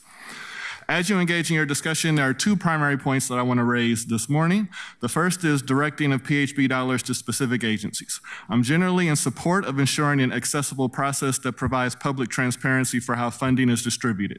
However, if there is a situation that calls for an exception to this practice, then it is the situation that we are in right now and the projects that are under discussion right now. Homeownership opportunities for Black Portlanders has been systemically suppressed for the entirety of this city's existence. This city has intentionally created policy to ensure a lack of home ownership opportunities for its African American residents, and this has had a predictable impact on the economic realities of Black Portlanders. John Perkins used a baseball analogy to describe this dynamic that I want to highlight. It's like a baseball game where one side is cheating for 7 innings and accumulates a 30-0 lead in the game. Then after the 7th inning, the cheating side says, "We're sorry. We feel bad about our cheating. We're going to play fair for the rest of the game." But they're already up 30-0. The losing side has no hope of ever catching up and surely has no chance to win. It's not enough for the cheating side to play fair. It must correct its wrongs and intentionally create a pathway for the other side to catch up. This is the state of homeownership in Portland. The city has cheated Black Portlanders for decades. And now when there's an opportunity for us to take a tiny step to catch up with small contributions to 2 small projects, the city is trying to say that we have to ensure the playing field is fair for all. Fair for all has never been fair for us, and it will not be fair for us now. Denying the opportunity for SEI and Williams and Russell to receive direct funding for home ownership for Black Portlanders is supporting racist systems of oppression that put us in the state that we are in. The second thing I want to address as part of your discussion this morning is the proposed revolving loan fund. It is the height of insanity to put forward an ordinance that funds debt buy-downs to stabilize and reduce rent on one hand, while simultaneously creating debt on the other hand. If PHB is going to conceptually change from a funder to a bank, then we are stating to our marginalized communities that in terms of your housing, you're going to get what you can afford to pay for. And if you can afford nothing, you're going to get nothing. We can't have high affordability and high livability without corresponding commitment to highly funded public subsidies. Nonprofit developers are nonprofit. What are we supposed to use to pay these loans back? The only mechanism we have is rent from the residents. There are many more thoughts that I have on this, and I'll share those in writing, but in the limited time, I would urge you this morning to approve the proposed Smith Amendment, and if you do approve the other amendment, then please support the 4 Pirtle Guinea amendments. Lastly, I want to say that I've given up trying to argue with people who have ignorant and racist mindsets to agree with me. I'm making these arguments because I don't think that is you. I think that you are allies. I think that you have the ability to change your minds. So please change your minds this morning, support Pathways for Homeownership, and support the institution of mutual partnership with your nonprofit providers so we can serve our communities with excellence together. Thank you. Thank you very much. Lauren. Hi, Portland City Council. My name is Lauren Armony, and I work with Welcome Home Coalition, and I'm here to urge you to pass any of these amendments that will get this PHB funding out of here today. On Wednesday, December 3rd, Welcome Home Coalition presented each of you with a copy of our Finding Home Report, a 2.5-year-long participatory action research project centering and uplifting the expertise of over 600 people with lived experience of homelessness in the Portland metro area. That same day, we presented each of you with a petition signed by 2,000 Portlanders demanding you to fund what will truly move the needle for people experiencing homelessness and housing instability in Portland based on this research. I also personally presented our research at the December 9th Homelessness and Housing Committee, during which, Councilor Zimmerman, you did not include our research participants under the umbrella of everyday Portlanders, suggesting that their answers that are backed by lived experience should not be considered with the same seriousness as the opinions of Portlanders who have never experienced homelessness. I know at least a few of you have still never read the report. We have a tableau. It's very easy. It is here that I want to personally thank Councilor Avalos and Councilor Green for responding to our Finding Home report directly, and thank Councilor Murillo and Dunphy for moving the Keep Portland House package through to this spring TAO ordinance. And thank you, Councilor Smith, for supporting eviction prevention and rent assistance. Over 91% of our research respondents said rent cost is their biggest barrier to finding and keeping housing. Why is this so hard to understand? And just as many said they need rental assistance to stay housed because the rent in Portland is too damn high. The amendment addresses that core needs for our most vulnerable neighbors. Stop jerking us around. How undignified it is to ask us to show up here over 5 times and threaten to leave this vote to another day. It's infuriating.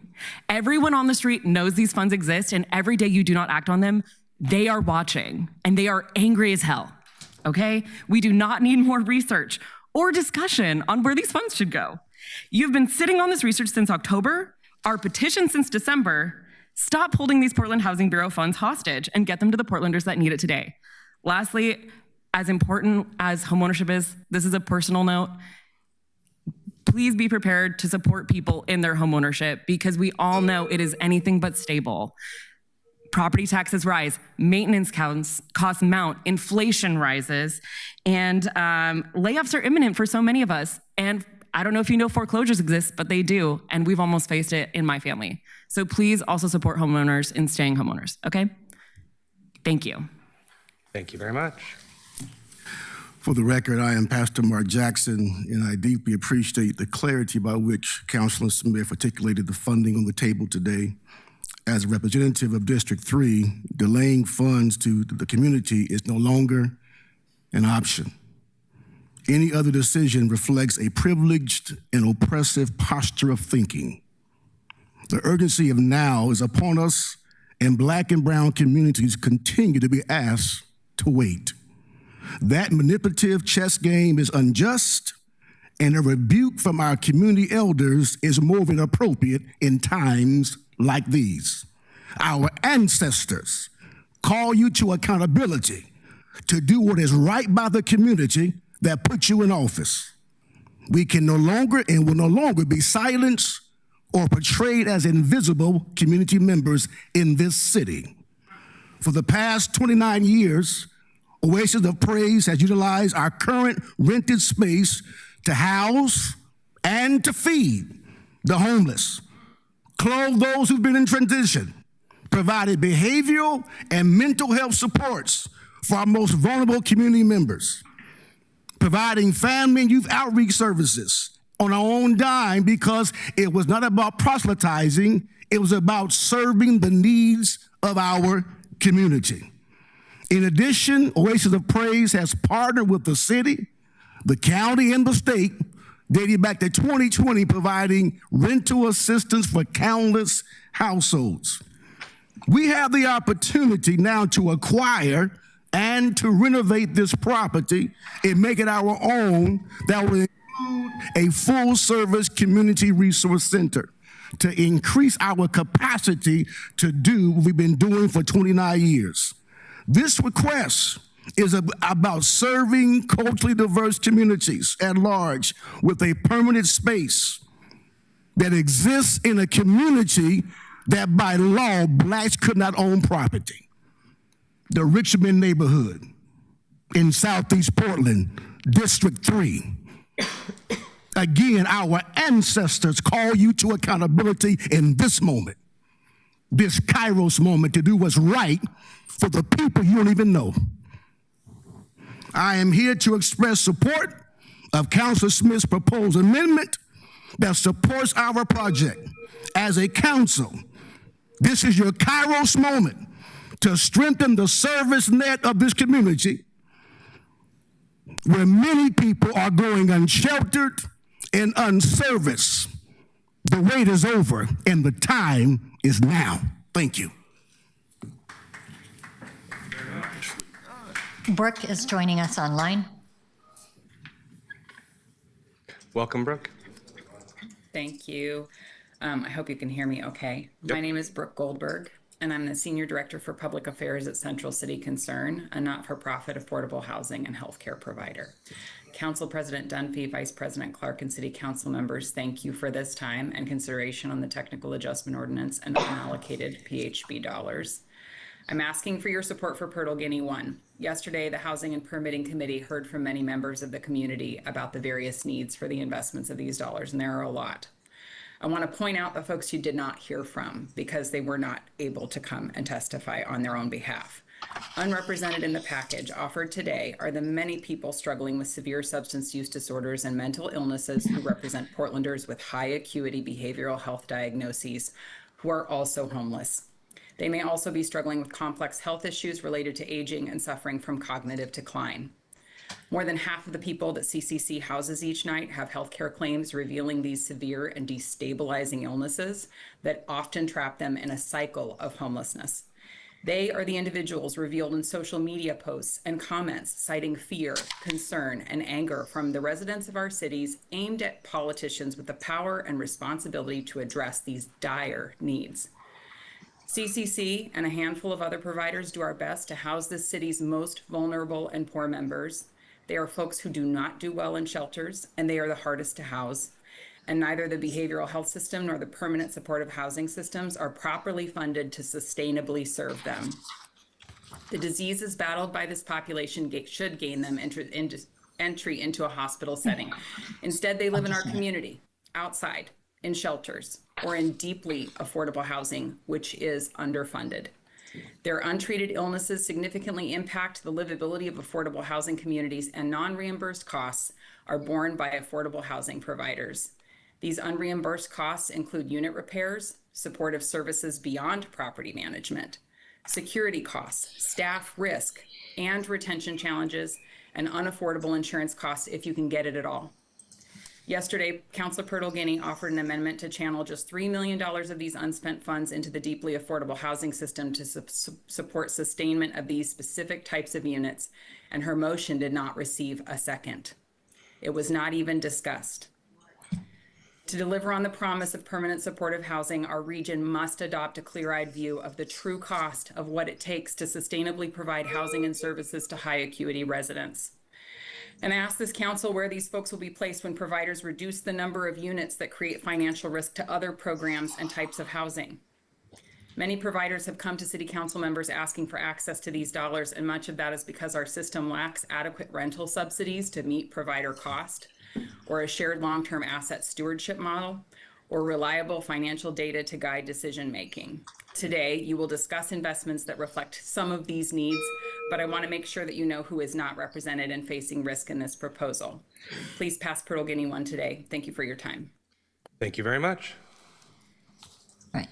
Checking to see if Waylet Thomas is here. Next up, we have Garland Woodsong, Marshall McFarland, Benjamin Gilbert, Edith Gillis, Emma Fox. Welcome. Garland is Good morning, joining us. councilors. Yep, sorry, Garland, go ahead. Okay. Good morning, councilors. My name is Garland Woodsong with the Oregon Cooperative Housing Network. My work is also focused on housing across the life course, including aging in place and aging in community, which aligns closely with the city's age-friendly and 2024 Age and Disability Inclusive Neighborhoods Action Plan, or AIDN work. You have an opportunity right now to use these funds not just to respond to the housing crisis, but to reshape it. I urge you to prioritize acquiring existing housing and converting it into community ownership, including limited equity co-ops, supported by a meaningfully capitalized revolving loan fund. I also want to underscore the importance of how these funds are allocated. This is public money, and it should move through a clear, equitable, and transparent process. Prioritizing a fund and a competitive pathway, such as a NOFA focused on homeownership models, including limited equity co-ops, ensures these resources support long-term community-owned outcomes rather than additional rental inventory. A revolving fund allows the city to act quickly on acquisitions, prevent displacement, and create permanently affordable housing that does not require ongoing subsidy. It also creates flexibility. For example, these funds could support office to residential conversions, structured as limited equity co-ops, helping to stabilize downtown while creating permanently affordable community-owned housing. More broadly, this approach supports aging in place and long-term community stability.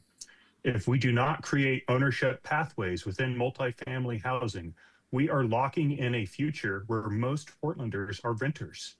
Co-ops offer a way to grow up while still creating equitable ownership and long-term community stability.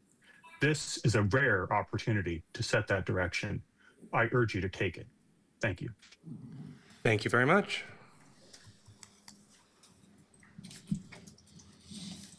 Whoever wants to jump in first. Oh, I guess I'll go first then. I had a speech prepared. Marshall McFarland, my name is Marshall McFarland. I'm Ghalib bin Imhotep El. The speech I had prepared, I heard all the testimony today and realized that speech might as well stay in my pocket.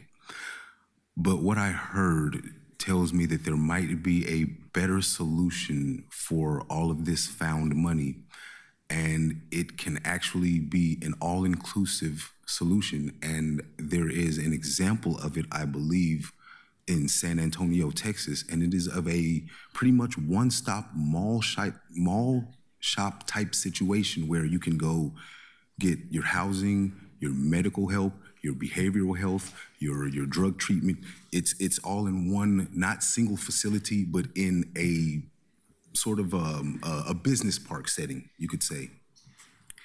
With $100 million, well, $137 million, and with Loretta Smith's, Councilor Smith's amendment, there is the framework for the ability for something like this to be made. And then all of these people, even those that are of the high acuity type, they would actually have somewhere where they can go and not just receive that specific help, but receive every single piece of help that they need with all the systems integrated both electronically and physically in one singular area, and then the housing spread out around that. You have the makings for a community that can then flourish and blossom and possibly create something that would benefit the city of Portland instead of it being, I heard a guy use a slogan earlier when I was at Safeway. He said, yeah, I've been in Portland for about 4 years. Look up, don't look down. I think we should change that. Portland is beautiful when you look up, and I think it should be beautiful when you look down too. Thank you. Thank you. My name is Ben Gilbert, and I'm a tenant in District 4. I'm also a volunteer lobbyist for the Portland Democratic Socialists of America, a mass democratic organization with over 3,000 dues-paying members in the Portland metro area, many of whom are struggling renters being crushed by the rapidly increasing costs of housing, services, and consumer goods. The working class desperately needs the government to step up and work for us. Yesterday, I provided oral testimony supportive of the Avalos Dunphy Green Maria 1 amendment. Today, I want to talk about the big picture. The housing crisis and the affordability crisis in general are the outcome of a class war that the rich have been waging on everyone else for decades. The crisis has been accelerated as of late, but the trends towards immiseration for ordinary people have been consistent. But now things are changing rapidly. From Zoran Mamdani in New York to the DSA members on this city council, the working class is going to fix the affordability crisis brick by brick. Today's potential commitment of millions of dollars to capitalize a revolving loan fund for social housing represents one major signal change that is happening. Debt buy-downs are an innovative approach to lower rents, stabilize affordable housing, and fill vacancies, but we need a lot more, including the full implementation of Portland's Renters' Bill of Rights. We need to pass Avalos Dunphy Green Maria 1 today. How can the Tao be clean if it leaves money on the table that will save lives? We will not stop until this body sees its main task as serving the working class and not Portland's richest residents and companies. Thank you. Yield my time. Thank you very much. Good morning, City Council. My name is Emma Fox, and I'm with the Commons Law Center.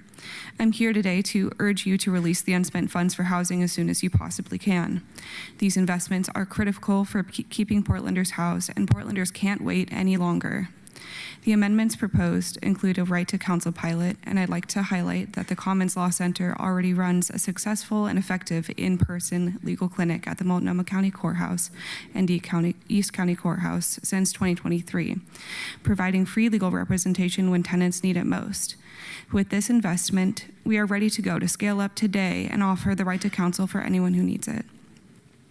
Before our program began, fewer than 5% of tenants in Multnomah County had legal representation in eviction court, while nearly 90% of landlords did. According to Evicted in Oregon, rates of representation for tenants have tripled since then, an improvement made by the hard work of legal service providers doing the most with the least. Despite the proven success of on-site eviction defense, funding for eviction prevention has moved backwards. Last year, Multnomah County cut funding for eviction defense by over half, and the state of Oregon reduced eviction prevention funding by 66%. These cuts undermine programs that are demonstrably keeping families housed and reducing the strain on our shelter systems. The investment of these unspent dollars offers a necessary course correction by investing in proven eviction prevention strategies, including expanded rent assistance, tenant education, and ensuring every Portlander has a right to counsel. Every eviction prevented is one less family entering homelessness. Please do the right thing and pass an amendment to fund housing support today. Thank you for your leadership and consideration. Thank you very much. Edith is joining us online. Thank you. Vote yes for the Avalos Dunphy Green Morillo 1 today.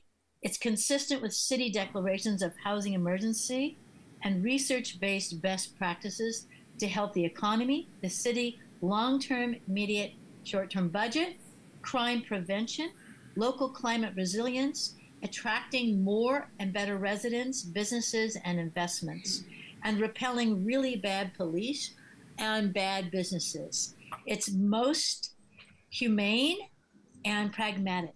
It increases the public trust and willingness to cooperate with and pay taxes to the city of Portland.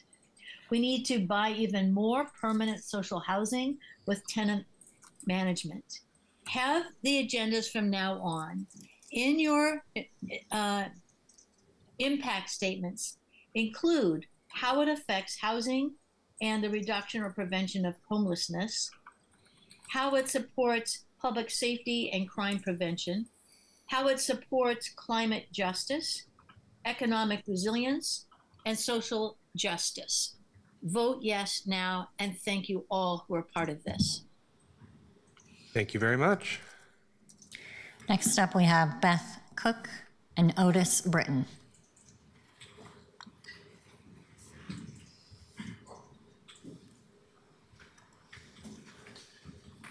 Welcome. Please introduce yourself for the record, pronouns, and you have 3 minutes. Good afternoon, President Dunphy, Vice President Clark, and members of the council. For the record, my name is Beth Cook, Chief Advocacy Officer with New Narrative. I use she, her pronouns. New Narrative is a nonprofit community health provider serving adults across the greater Portland region. In 2025, we served more than 2,200 individuals across more than 40 service locations with residential treatment, clinical services, peer support, and housing. I'm here in support of the Pirtle Getting Amendment number 1, allocating $3 million for general operating support for deeply affordable non-market housing. Some of you heard this yesterday, but I want to take a moment to ground it for the full council because this is about a structural gap in our system. Right now, we have housing for people who are stable, and we have institutional care for people who meet medical necessity, but we do not have enough in between. As Brooke Goldberg just highlighted, this in-between deeply affordable housing with services is what is missing for many people with acute mental health and recovery needs. Without it, these individuals fall through the cracks of our system. These are individuals who have often experienced repeated stays in institutional settings, including the Oregon State Hospital, residential treatment, and substance use treatment. Our traditional housing system cannot adequately support them, leading them to cycle back through houselessness, emergency departments, crisis systems, treatment, and jail. That is not a failure of individuals. It is a gap in how our behavioral health and housing system is currently designed. The Bridgeview community is one example of how this gap can be filled and why the Pearl Guinea Amendment number 1 is so needed. Bridgeview is a 47-unit housing program in downtown Portland, just down the street, serving people transitioning out of houselessness, institutional care, treatment settings, and jail. It provides 24/7 support, on-site case management, and daily structure, including 3 complimentary meals a day. Residents hold their own leases, build that history, and the building is supported with mission-based property management. This is deeply affordable, service-rich housing that allows people to remain stable and continue their recovery over time and to find a place they can finally call home permanently. For some people with complex needs, including severe and persistent mental health issues, this level of deeply affordable housing with ongoing support is the long-term solution. It works, but it does not fit cleanly into our funding systems. It's not funded like traditional housing, and it's not funded like institutional care. So it is often sustained through short-term funding, underfunding, or at risk of being lost altogether. This model works, but without ongoing operating support, we risk losing it. This amendment is about stabilizing that layer of the system, and I urge your support. Thank you. Thank you very much.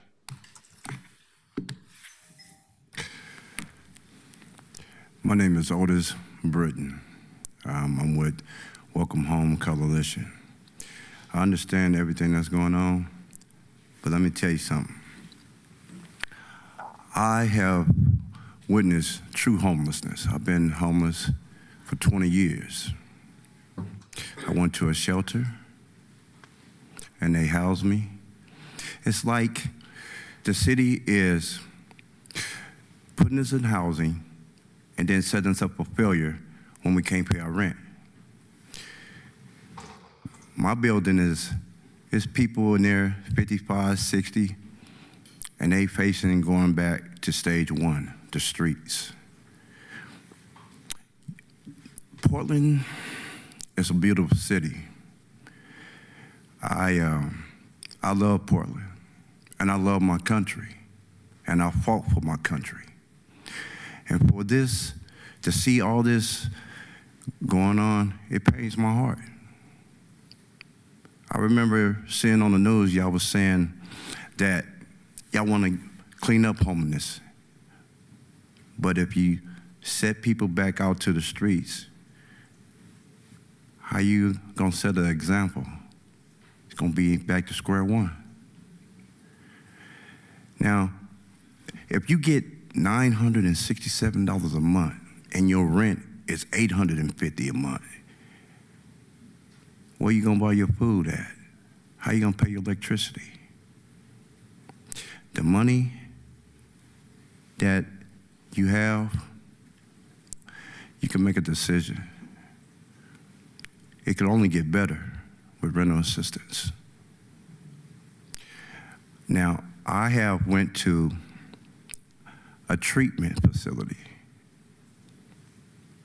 and I know that it's better that me and a whole lot of other my friends and colleagues, they are facing homelessness. Jail ain't gonna help. We're supposed to help each other. And I just pray that y'all can help, because it's real. The struggle is real, for reals. It is. And I don't know too much to say, but I just hope that I can come to a decision to pass this amendment to help a whole lot of people and organizations. Thank you. Thank you very much. That completes testimony. Okay, colleagues, we are now moving into discussion and debate around some proposed amendments. Councillor Smith. Thank you, Council President. I've sat here and I've listened to all of the comments. And I'd just like to do something real simple. We got $137 million. Everybody up here can get everything that they want with that 137. We're only talking about mine is 40, the other is 56. 80% of mine is already in the other. Can't we just roll everybody's amendments into one and get this over with? We all know the issues. We got enough money. Why are we limiting ourselves?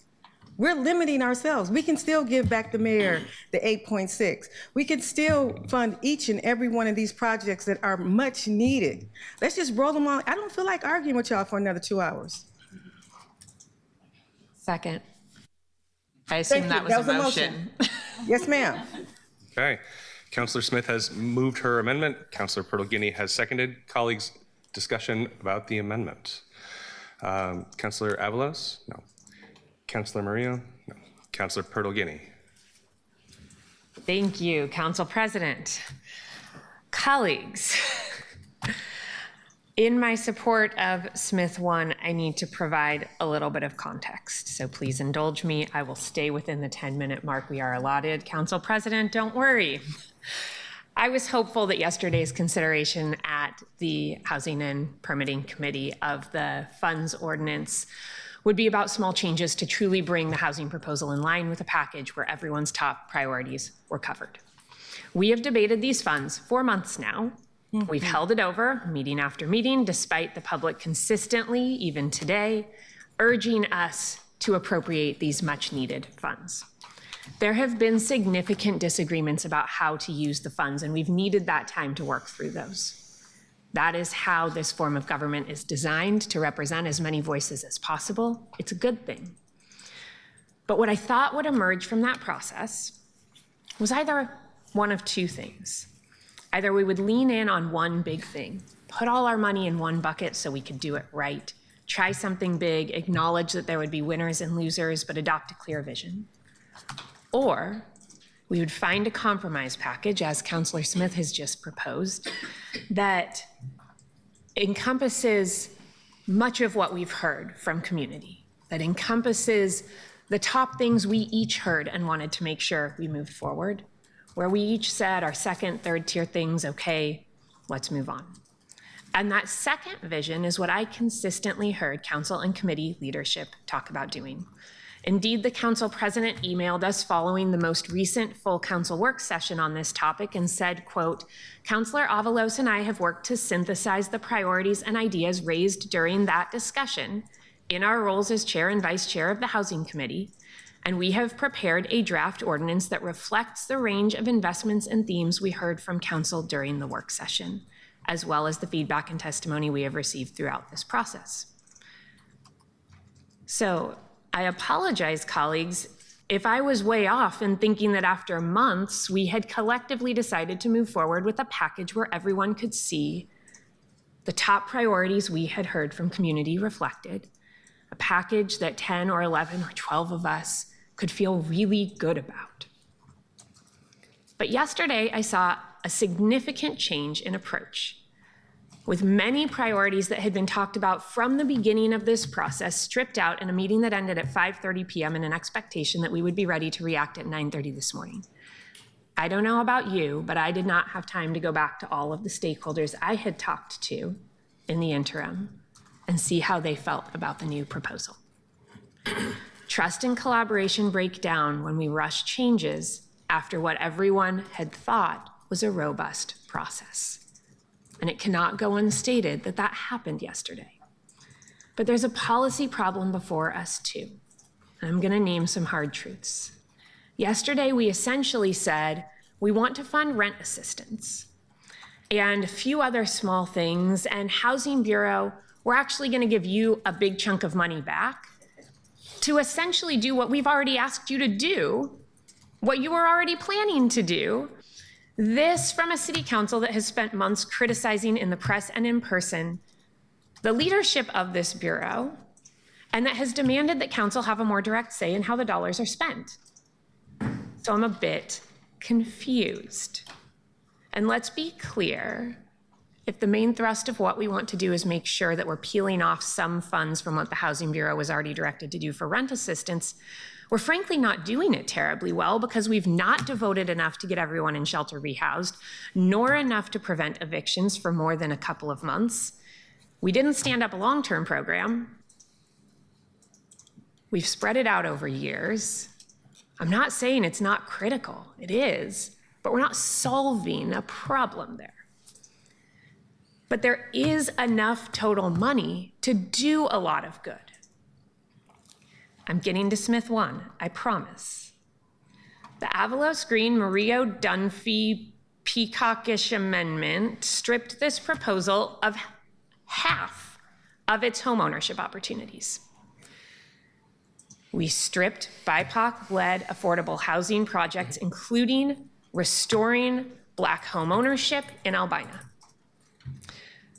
My proposal to provide general operating support for critical supportive housing units at the lowest AMI levels, as you heard, did not even get a second. We have providers in crisis and the opportunity, not long-term, I wish we did, but for now, to bridge some time for them to figure out how to get out of those crises. Colleague Smith 1 returns us to a proposal that can address many needs, and it only uses $40 million. So let's use it as a base. And then let's add in the revolving loan fund that was proposed yesterday, which I actually think is a great idea so that we can acquire publicly owned housing, social housing, mixed income affordable communities, the creation of limited equity co-ops, all of that. Let's consider as a body the funding I've proposed in PG1 for deeply affordable supportive housing as an addition as well. I'll note that amendment doesn't call out providers, it just provides funds to PHB to accept applications in that space. We can do all of these things if we use Smith 1 as a base. This will be a little bit complicated because not everything lines up perfectly, and I suspect that we will need an hour or two recess to have a few of us go in a room with our budget folks and work out the details.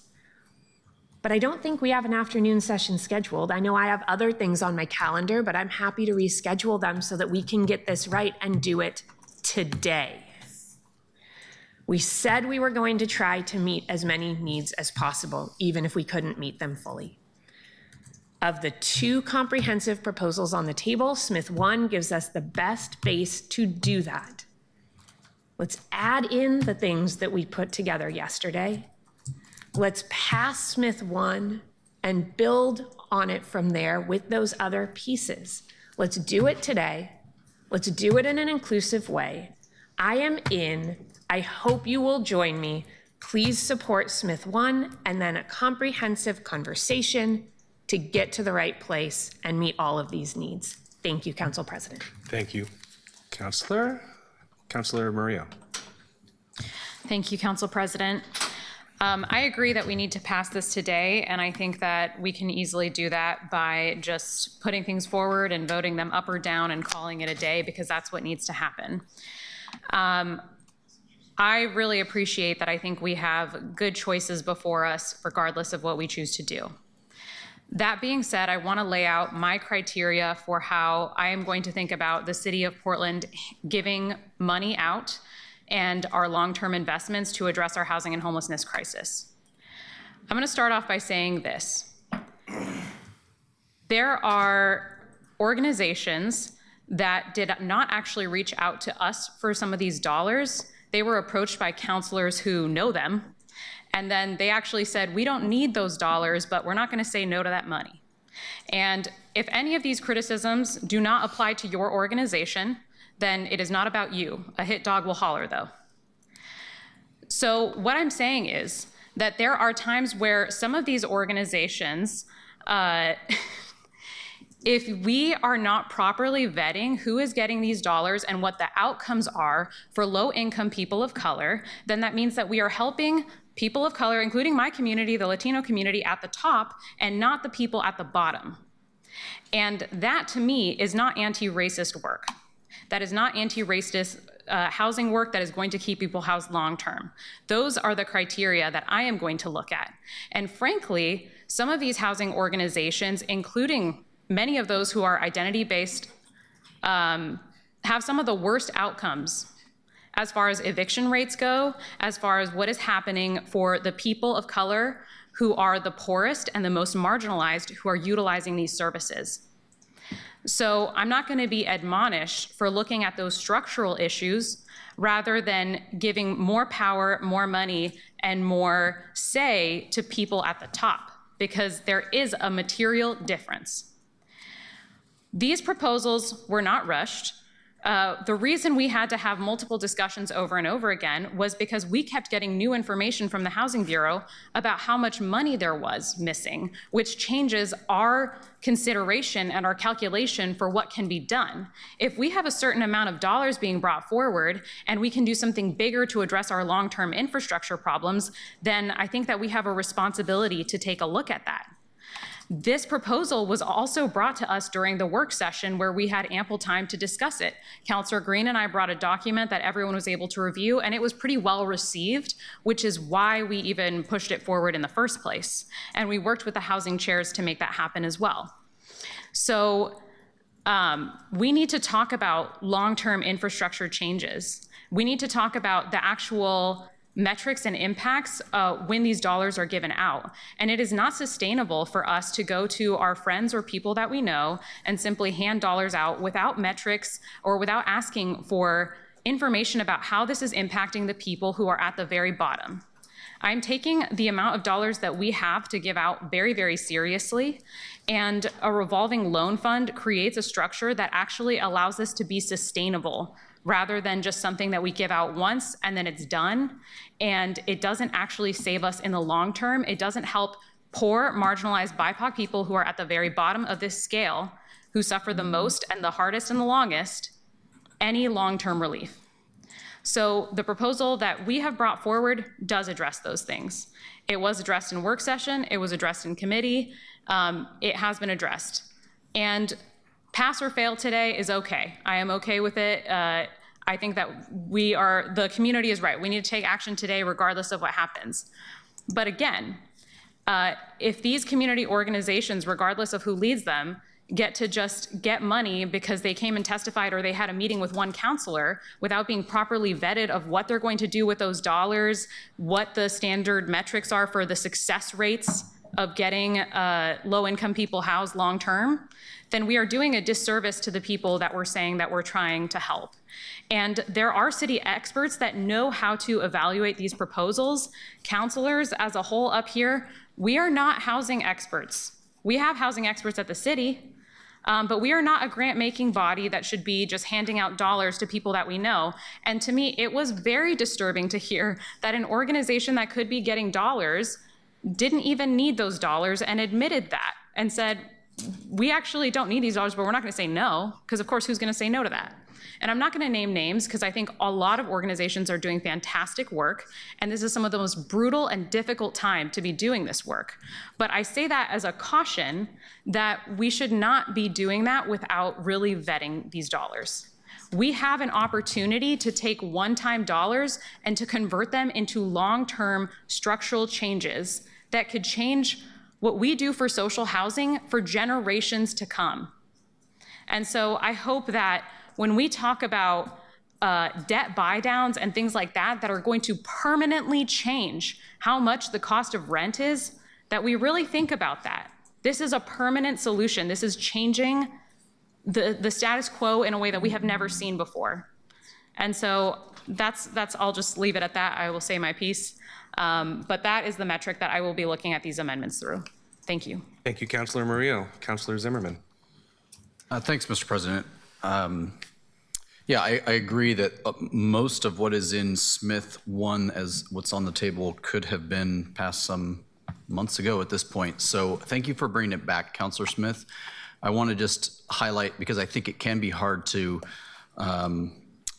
understand, if you will, or know what it is we're talking about when we say Smith 1. But here's why I'm going to support Smith 1. Rent assistance for tenants, $3.9 million. Rent assistance and rapid rehousing for tenants facing eviction, $2 million. Rent assistance for individuals experiencing homelessness, $3 million. Right to counsel pilot, tenant legal defense, $1.9 million. Landlord and tenant education, $200,000. Increased PHB funding to expand its rent buy-down program, $8.1 million. United Way for the Sun Schools Group, $250,000. ERCO in the Sun School Group, $250,000. Down payment assistance for tenants ready to purchase, $1 million. Hacienda CDC, $3.5 million.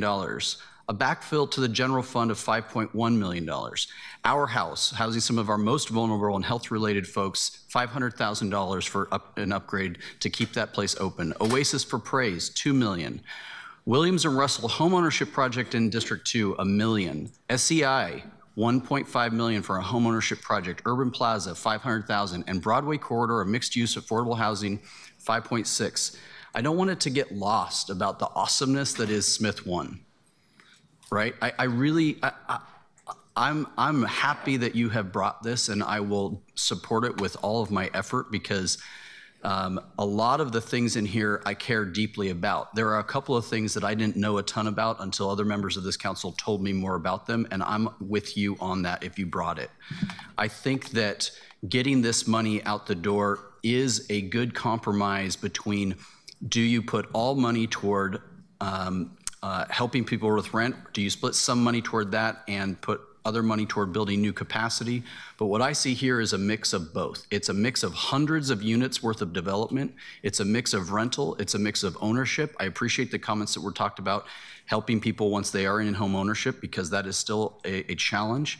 I think this threads a difficult needle, and yeah, I agree with Council Murillo. One of the challenges for why maybe this hasn't been able to get out as quickly as it should have been, because the mark continued to change. And I will comment on this because I do believe there is some merit to this idea about whether or not council from this dais should be direct funding. Are we or are we not the housing experts? My comment will be to the city administrator. When your bureaus do not perform, we will use the blunt instrument. And I believe this to be the case. Last summer, when I asked the former housing director about those rental landlord-tenant fees, I had no idea what, I almost cursed, what this was going to turn into. And so I don't believe that the Housing Bureau was on the ball for the last several years, and that's why we're seeing this. That doesn't mean that these are not good projects, because now I have been able to go through and get some vetting and get an understanding of unit density. And I agree in a longer-term path that a longer-term path should be a NOFA path. A longer-term path should be housing experts path. But when you find out that hundreds of millions of dollars are not being told to the council in their previous budgets, this is the reaction. This is a pendulum swing reaction, and I admit it, and I'm fully comfortable swimming in this lane for this time being. So I want to support you, Councilor Smith. I hope this passes today. I hope the whole TAO passes today. And I hope it is a signal to our bureaus that we have a desire to get money out the door, particularly in housing projects, and that this type of approach, I think, encompasses a lot. I want to say one thing, because I do welcome the revolving loan fund conversation. I really do. Councilor Green and I have talked about that previously. From yesterday at 5:30 to today, I don't know that qualifies enough for me to say we've had a good vetted out, like, let's do it conversation, but I do welcome it. I don't know that it has to be accomplished in this, and that's why it wasn't listed in Smith 1, but I do welcome that conversation and what it can achieve, because I think there's great promise there. In the buy down, the rent buy down, for me, it's a stretch. It's needed, but it's needed for an organization who I'm not sure is hitting the mark yet. And we have to put our oversight there to make sure that people who are housed in affordable units are not also neighbors with people who are predators, which is what we are hearing on almost every floor right now of some of these units. We can't have a system that supports 6-month units vacancy.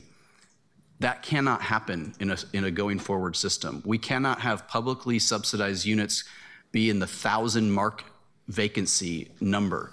These are criminal type of activities as far as I'm concerned. So Sometimes it's not perfect when we pass a capital expansion or when we pass assistance money, but just by passing 8.1 to do a rent buy down, it now gives us leverage to make those affordable housing units better, more livable, safer, healthier, and more and the ability to look into the future, because right now their future is tenable at best if they continue to exist. I think this allows us to pull some levers. So, Councilor Smith, you are a laser sometimes, and I appreciate this. If this passes, I won't be angry that my ordinance didn't get a hearing, because this will be good.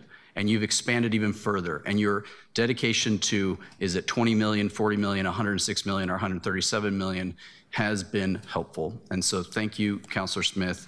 I'm at 5 minutes and 57 seconds. Thank you very much, Councilor Zimmerman.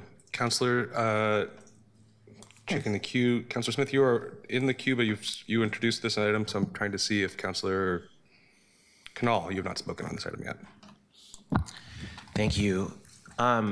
Let me take a step back for a minute and just say, for those who might be watching, there were 5 members on the Housing and Homelessness Committee, one of which overlaps in the Housing and Permitting Committee, so it's a total of 9. 3 of us have not really been involved in this conversation in a formal committee sense, although one is Councilor Smith, who obviously has been engaged through this amendment that we're discussing right now. And so as a result, it's really hard to start talking about this in the context of an amendment. And not in the context of the underlying issue that we've been dealing with here. And I'd like to have a conversation about process at a later time in 2 different ways. One is in the context of letting us all maybe have a short period of time to talk about the underlying before we get into amendments, especially in situations where there have been probably 40 different proposals at some point over the life of this agenda item. Point of order, are we still on my amendment? We are. Okay. I just wanted to make sure that you don't go off topic. And secondly, and this also relates to this amendment, but it is a process point, that we should be starting the conversations where the sponsors want to start it. And I think we've had this conversation in the context of committee and sponsor amendments versus technical amendments, and I intend to keep that going. I'm kind of surprised that we're not starting this conversation despite the awkwardness of the process, because technically this is part of the TAO where the Housing Committee ended it yesterday. And so there's a little bit of confusion, because I think there are a lot of people who might be wondering, well, we just went through this exercise yesterday. Why isn't that where we're starting today? And yes, there's going to be 7 more people who weren't there yesterday to talk about it. So there's a little bit of confusion here, and I want to acknowledge that. To the merits of this particular point, there's many things that are in both the Avalos Green Dunphy Murillo amendment and are also in Smith 1. And I think Councilor Zimmerman rattled off a lot of them. For example, I'm a big believer in the money for the rent buy down program. There's $8.1 million here. There's 8.8 in the other one. So I think there's some conversations there. Similarly, the down payment assistance is something I also support. There's $1 million here, 800,000 there. I want to bring up 2 concerns I have with this particular amendment. One is the lack of social housing dollars. That's the biggest thing that I think is maybe not about information sharing, but is just a philosophical difference. We need to, and I appreciate that from different angles, many people have brought this up already. We need to start looking at how we don't have to do this again in the future. And one of the core ways we do that, it's not the only way, but one of them, is to get to a place where there's permanently affordable housing, ideally paired with tenant governance.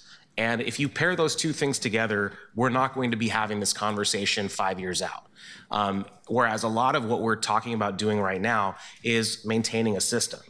Now, that's okay. We have to do some maintenance of the system now because there are people struggling now and we have to support them. But I also want to make sure, given that, as I think has been pointed out, there's a lot of money here, we can have a portion of that go towards the solution that gets, or a solution that gets us out from this conversation. The other issue relates to the question about whether we should be funding agencies by name. I acknowledge that there's been a really good argument made about this being an exception to a general rule. I agree with that in principle. I also agree with Councilor Zimmerman's point, and was joined in on a couple of those conversations in a different context during last year's budget, that often what we have at our disposal as a council is the blunt instrument. And I think you saw that with last year in the budget when we found a very underperforming agency and moved some people around within the system because we had to. That was the only option available to us. The preference would be, of course, that the administration, and I want to acknowledge, of course, our administrator was not here for this. It's nothing to do with you, Administrator Lee, but could have fixed a lot of those problems before the blunt instrument was used. And the administration broadly, the same thing applies here. And also, there are groups in this list and the other list, I think there's a total of 10 groups here, where I've never seen what the project actually is. There's one I learned about in the last 24 hours. I've been briefed on 2 of them. And there are others where I still have no idea where in one case, we don't even know who the money's going to. And so there's a conversation here. We know what the project is, we just don't know which group. And it's never been written down what that is. So I'm interested in this conversation. I want to talk about it. I think I'm a big believer. There's, Williams and Russell, SEI, Urban Plaza, all in District 2, things that I want to see succeed, Hacienda as well. And I also want to understand the exact project. And I think that there hasn't been that level of detail provided to this side of the dais. Now, if you're with an agency that said we've asked for something in the past, that's probably true, and it probably went to the other side of this government. But if we don't get it on this side, it's kind of difficult to be sitting here and decide whether or not we want to give money to something, even in the context where a blunt instrument is, I think, appropriate. So I'm trying to understand that element, and I think this is one that the first concern I don't think I can get past on social housing. This one I think I could. I just try to understand it a little bit better and get a read on, what exactly is the funding gap, what exactly is the project, what exactly is, the ask. Because, and I've gone through my email looking for, did anybody ask for a meeting, that kind of thing, to brief us on it? In a lot of these cases, not so much. And again, I'll say the same thing that Councilor Murillo said. If you brief me, I'm obviously not talking about you. A couple groups did, and I appreciate that info. Thanks. Thank you, Councilor Canal. Colleagues, it is 12:10. We are scheduled until 12:30, and we have not voted on any amendments. It is Councilor Cleoma-Lane. Okay, I'll go fast. In general, as a council, we set policy, establish clear priorities, ensure accountability. I feel like we should be setting the rules of the game, not deciding who wins. I worry that by listing certain winners, we risk turning policy making into pick making. I will say, though, that I found Councilor Zimmerman's comment compelling, that this situation that we're in right now is a bit unusual because we're looking at funds from a bureau that were mismanaged. I think we also need to be honest about the broader picture. While some councilors are pushing to have specific orgs, projects named and added back into this package, there are other projects and organizations across the community that have directly also asked for support and are not included here. So I'm worried about what message that sends about fairness and access while only some are named. For example, Quest Center for Integrative Health is one of the many orgs doing important work that's not included in this ordinance, has asked for money. If we're only naming a few, that doesn't feel fair. It feels selective, and selective funding without a transparent process can further erode trust. So to me, that reinforces the need for us to be working on a fair, transparent framework where qualified organizations can compete, deliver results, rather than us making those decisions. Process matters. It's going to help build trust.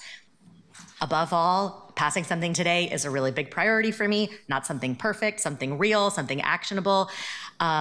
We all come to this with different perspectives and priorities. That's part of the job. And I think governing means that we make decisions even when they're not perfect, progress over perfection.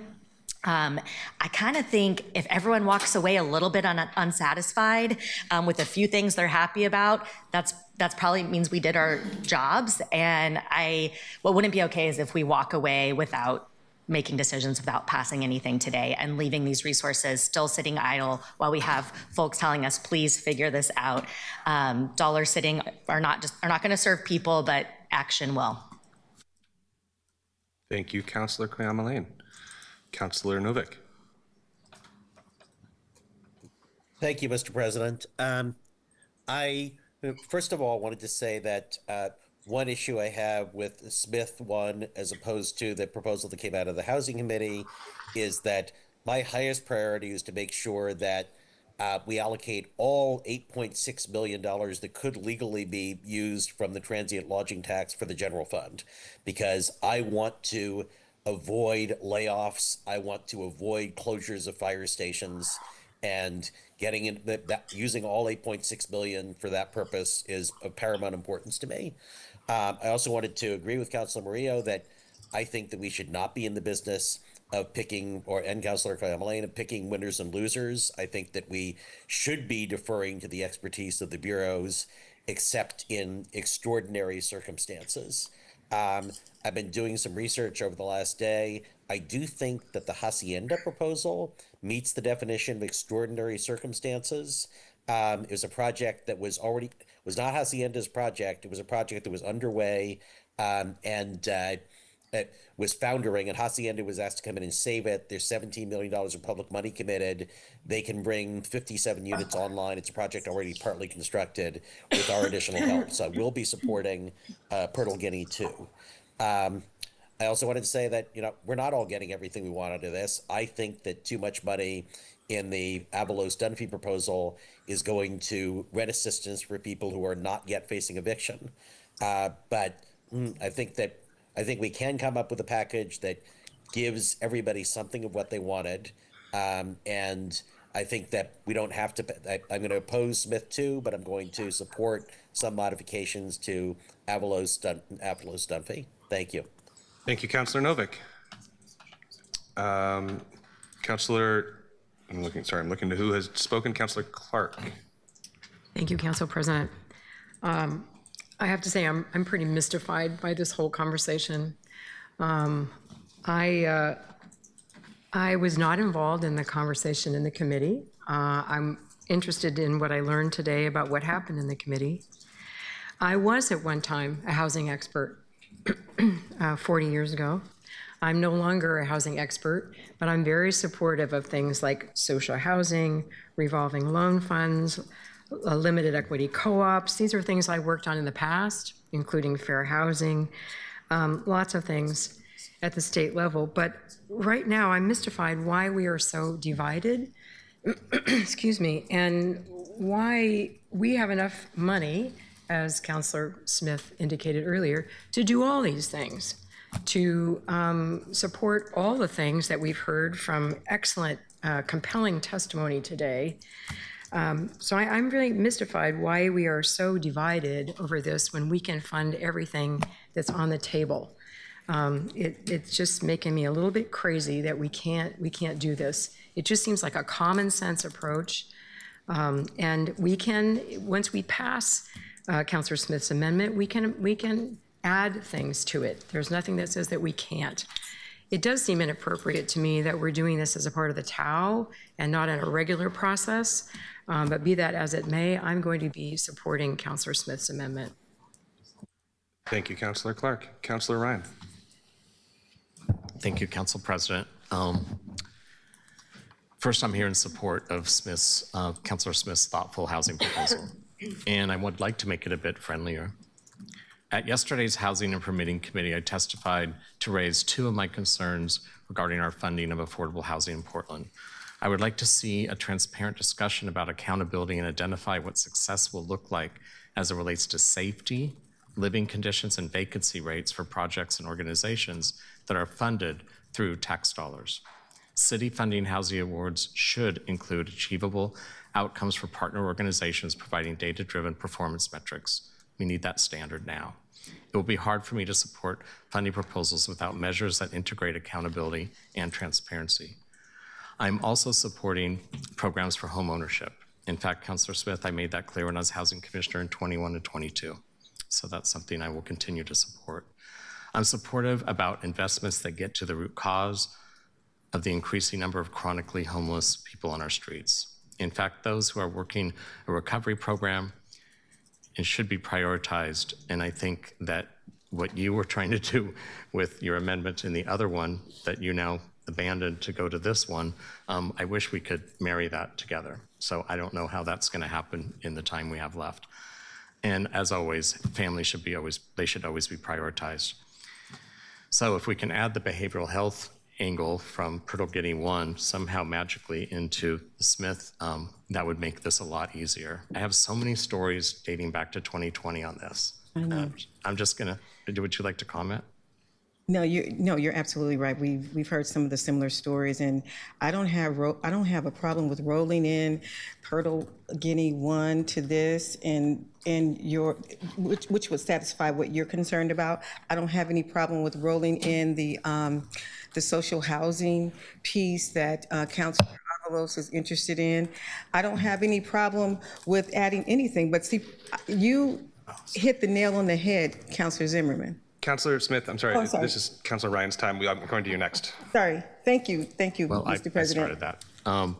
I'll just say that I've been hearing these concerns about safety for so long. I have a dear friend that moved out of Old Town 4 years ago because she was trapped in her apartment. And now she's happily living in housing, affordable housing in Hillsborough. So these trends continue, and we got to put a stop to it. I also think that I'd like to get behind your proposal with a friendly amendment to target more efficiently the universally supported, all of us support eviction support programs. I think we need to get more specific on who we're targeting. The language change addresses the most common gap of people who miss a chance at receiving housing stability, who are people that receive a notice of eviction for non-payment of rent, but do not have a legally filed eviction with the court system. This amendment would give them priority access to rent assistance and ensures we keep the most vulnerable population housed. The second update specifies that we have a funding category specifically for those who are within the legal eviction process to maintain their housing. And that's under allocation 1. It would be— Point of information. Yeah. Counselor, is this in Ryan 1 that your staff just sent out? Yeah. Okay, thank you. Sorry. I just got it. Sorry. That'll help me follow along. I try to avoid such things, but this is a unique circumstance. So it would target the rent assistance for tenants who have received a notice of eviction at $3,925,000.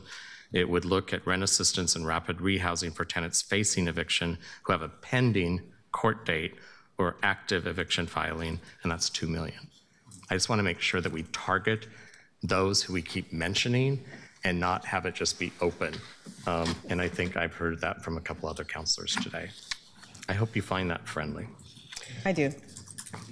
And colleagues, friendly in this context means not hostile to the sponsor, but not something that we can simply adopt by voice. We need to vote on the process in order to adopt the Ryan 1 amendment would be to adopt Smith 1 and then have to a separate motion to vote on your amendment as an addition. Understood. Cool. Thank you very much. Councilor Avalos, are you in the queue for this? Okay. Councilor Smith. Thank you. Councilor Zimmerman, you hit the nail on the head. The reason why we're here is because our housing bureau failed us. They put us in a position where they cheated the system. And I'm going to go further than that. It was malfeasance. They purposely hid money from us so that we could not identify those resources. And so now this is what you get when that happens. And so because I didn't know about some of these programs no one briefed me on social housing. I don't know the definition of it. I don't know who gets it. Is there going to be an environmental plan? Is there going to be a tenant association? I don't know anything about that. But in theory, I think it's called land banking. If social housing acquisition means land banking, I support that. If it means subsidized housing, I need to understand that that is included as well. So I don't have a problem with putting everyone's thing in. When I listened to you, Councilor Green, and you said something about that $8.1 million amendment that you put forward, I listened to you and then I put it in mine. And it is in my $40 million amendment. And so I don't have a problem with us breaking for an hour and just coming together because there is enough money. We act like we only have $40 million and we're trying to choose between which projects. We have $137 million, folks. And people are looking mad and pouty for what? This is a good thing and this is a good problem to have. We can all get our stuff in. And so for me, I'd either like us to just break for an hour and split this up, Mr. President, and let's come together and put something together, or just take a vote on it and figure out if we can go from there. Tell me how to put this motion on the floor, Councilor. Let's just vote. I was next in line to call the question, if that is helpful. Okay. Well, if there's no further debate on Councilor Smith's amendment, Smith 1, we can move to a vote. Point of information. Are we not voting on the amendment to the amendment?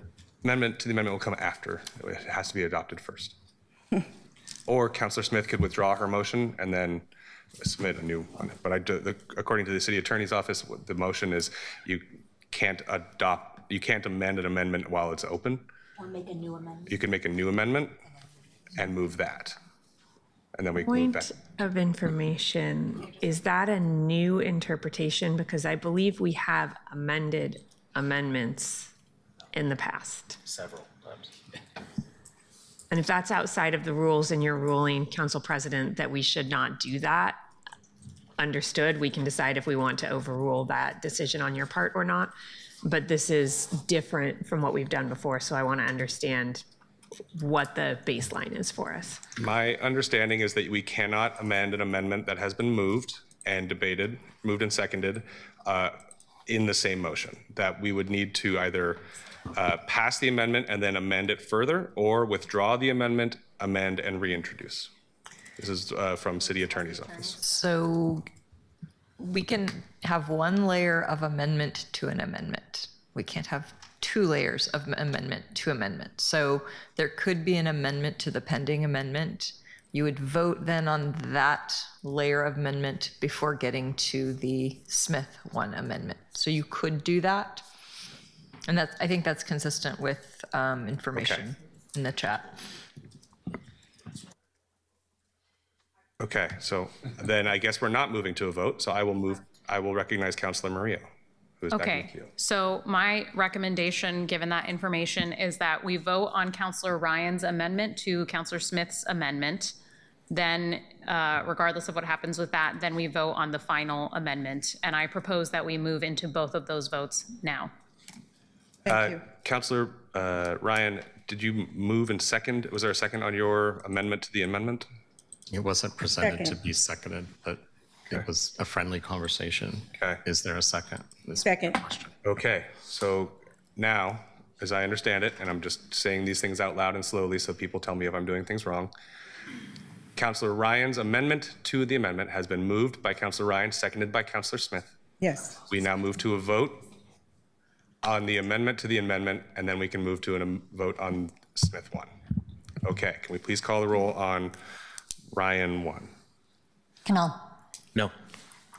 Portal Guinea. Noting that I wish we had had more time knowing this was coming, because I don't actually know if it changes the intent or not. I think it maintains the intent of the original, so I will vote yes. Ryan. Yes. Oyama No. Murillo. No. Novick. Yes. Clark. Yes. Green. No. Zimmerman. Yes. Avalos. No. Smith. Yes. Dunphy. No. The amendment fails with 6 yes votes and 6 no votes. Okay. And can we move to a vote on Smith 1? Canal. No. Portal Guinea. Yes, and I will be bringing further amendments to make this more robust, should it pass. Ryan. Yes. Oyama No. Murillo. No. Novick. No. Clark. Yes. Green. No. Zimmerman. Yes. Avalos. No. Smith. Yes. Dunphy. No. The amendment fails with 5 yes votes and 7 no votes. Thank you very much. Councilor Avalos. I move Avalos, Dunphy, Green, Murillo 1. Second. Second. Second to Councilor Already Murillo. discussed enough. Let's just get to a vote. I have some amendments. You have amendments I to have an the... amendment to her amendment. Okay. Councilor Avalos, did you have anything further to... No. Okay, Councilor Smith. Thank you. The purpose of this is to define social housing acquisition that's in the that's in the amendment to ensure that there's high quality standards and leverage failed development projects for the public good that we should be taking a look at. And so my first amendment is Smith Amendment 1, the definition of social housing and operational criteria. I'd like to amend and add that social housing is defined as permanently affordable, non-market, publicly or nonprofit owned housing for the purpose of the $10 million acquisition fund. The Portland Housing Bureau shall prioritize acquisitions that adhere to the following criteria beyond just a little transfer. Also, there should be some safety and environmental standards. Housing must meet high quality safety standards, including sustainable retrofits and energy efficient upgrades. 2, there should be diverse income levels. Acquisitions must target mixed income housing with a focus on affordability for households earning 0 to 80% of the area median income, ensuring accessibility for low-income residents. 3, population needs and stability. Prioritize housing for homeless individuals, family at risk of eviction, and include long-term lease agreements. 4, there should be community control and tenants' rights. Incorporate platforms for tenant participation in management, tenant protections against eviction, and pathways for the right to purchase by tenants. And we also should look at Old Town Acquisition Initiative. This would direct and add to this amendment that the Portland Housing Bureau should partner with Prosper Portland to offset acquisition costs by repurposing funds allocated to failed development projects, specifically targeting the defaulted Made in Old Town initiative at 234 Northwest 5th Avenue. Given the $7 million default on this property, these funds and the associated sites shall be converted into social housing to align with the city's housing goals. We also should have an inclusive zoning and social housing, and that any acquisition funded under this measure that involve rehabilitation or redevelopment must mandate that a minimum percentage of units must be reserved for middle income residents to promote mixed income inclusive communities rather than luxury market rate units. There should be a tenant's rights and accessibility to this social housing. I'd like to amend and add that all social housing acquired under this program must meet strict accessibility standards for individuals with disabilities and strengthen tenant protection laws, ensuring security of tenure and the right to organize. And that there is a priority right to return for displaced residents. The Portland Housing Bureau shall establish a priority right to return policy for all social housing acquired under this fund. The eligibility should be direct. Priority must be given to individuals and families who can demonstrate that they were displaced from the surrounding neighborhood due to rising rents or redevelopment within the last 10 years. The policy will ensure that social housing acquisitions actively combat gentrification by allowing former residents to return to their communities at a deeply affordable, non-market rate, and that there should be transparency and public oversight. Social housing acquisitions need to amend to add to ensure the $10 million in acquisition funds are managed with full public accountability. The city shall establish a social housing oversight board, and the composition should be the board must include at least 2 seats for current low-income renters and 1 seat for a representative from a local housing justice nonprofit, And the board will review all proposed acquisitions, including the conversion of the Made in Old Town property to ensure they meet the safety, environmental, and affordability standards defined in the Smith amendments, and immediate use for transitional shelter. Point of order, Recognizing- can you just email this to us rather than reading the entire thing into the record? No, ma'am. Recognizing the urgency of the homelessness crisis, any property acquired through this fund, including defaulted commercial properties like the Made in Old Town site at 234 Northwest 5th Avenue, must have a rapid conversion plan. If full residential renovation will take longer than 12 months, the PHB and Prosper Portland must authorize sites for immediate use, offer temporary safe rest villages or transitional shelter services.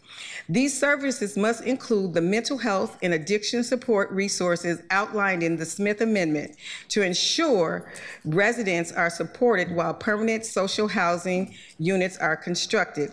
And almost finished, there should be climate resilience and solar readiness for social housing. The Portland Housing Bureau shall ensure that all social housing acquisitions, particularly older buildings requiring rehabilitation, prioritize climate resilience and energy independence. Projects must include energy-efficient retrofits to reduce tenant utility costs and mitigate environmental impact. PHB must conduct a solar readiness assessment for each acquired site, ensuring that rooftops are structurally prepared for future renewable energy installations to bolster the city's green housing goals, and that there should be a community land trust that the social housing acquisition should amend to add to ensure permanent affordability and prevent future speculative resale. The PHB shall prioritize the community land trust model for all home ownership opportunities funded by this measure. The city or a designated nonprofit land trust shall maintain permanent ownership of the land while offering 99-year renewable ground leases to residents. A fixed resale formula must be implemented to allow homeowners to build modest equity while keeping the home price accessible for the next low to middle income buyer. And my last thing, there needs to be an equitable scoring rubric. The PHB shall develop and publish a clear, comprehensive scoring rubric to evaluate potential social housing acquisitions before funds are dispersed.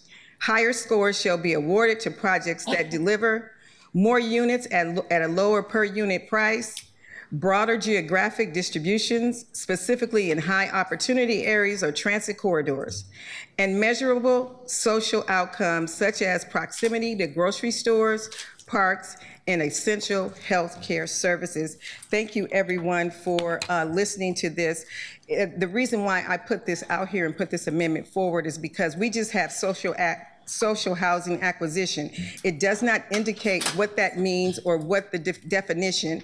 And I tried to put a definition so that we are within those values that we all care about and we've talked about here. So, Mr. President, thank you for allowing me to complete that. Point of information. Could that come in writing to all of us? Because I heard some things that I liked, some that I'm not sure I liked, and some Sure. that I didn't fully follow, and I'm not sure if our bureau has seen it yet in writing either. Nope. It's one of those things that we have the ability to do is to put the amendment at the time. Understood. Not arguing about I know, that. I just just want would to let like you know, to I'm see not it doing before a anything vote. that's not legal to do. We can do this. Okay, colleagues, I will note that we are at 12:37. We are past our scheduled time for this meeting, and we have a number of amendments on the floor. We are going to be staying until at least 1:30 at this point.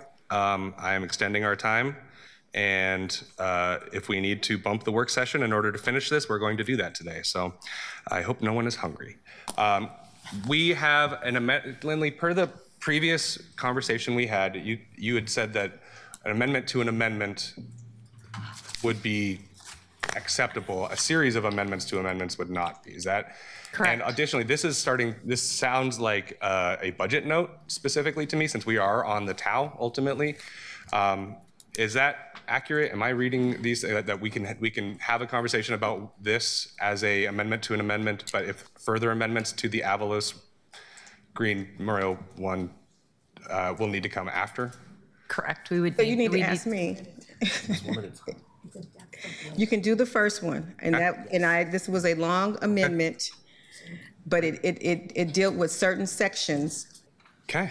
Councilors, we are going to move into discussion of this, both the underlying amendment and the amendment to the amendment. Actually, Councilor, was there a second on your amendment?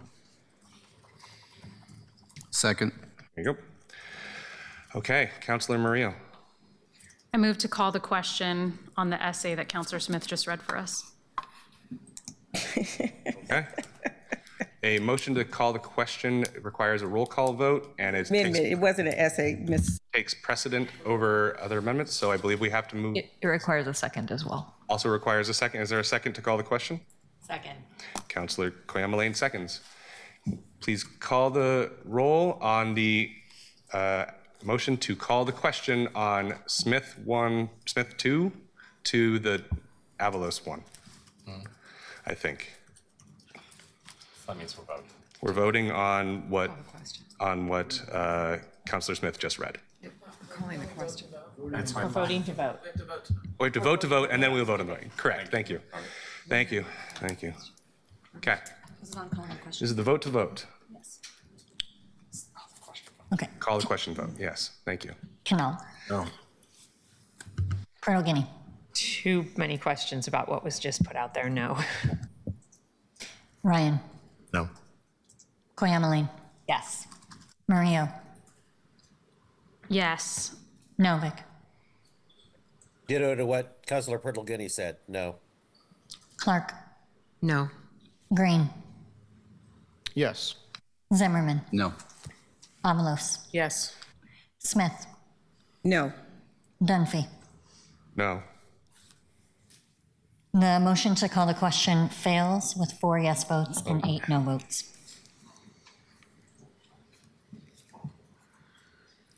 Okay.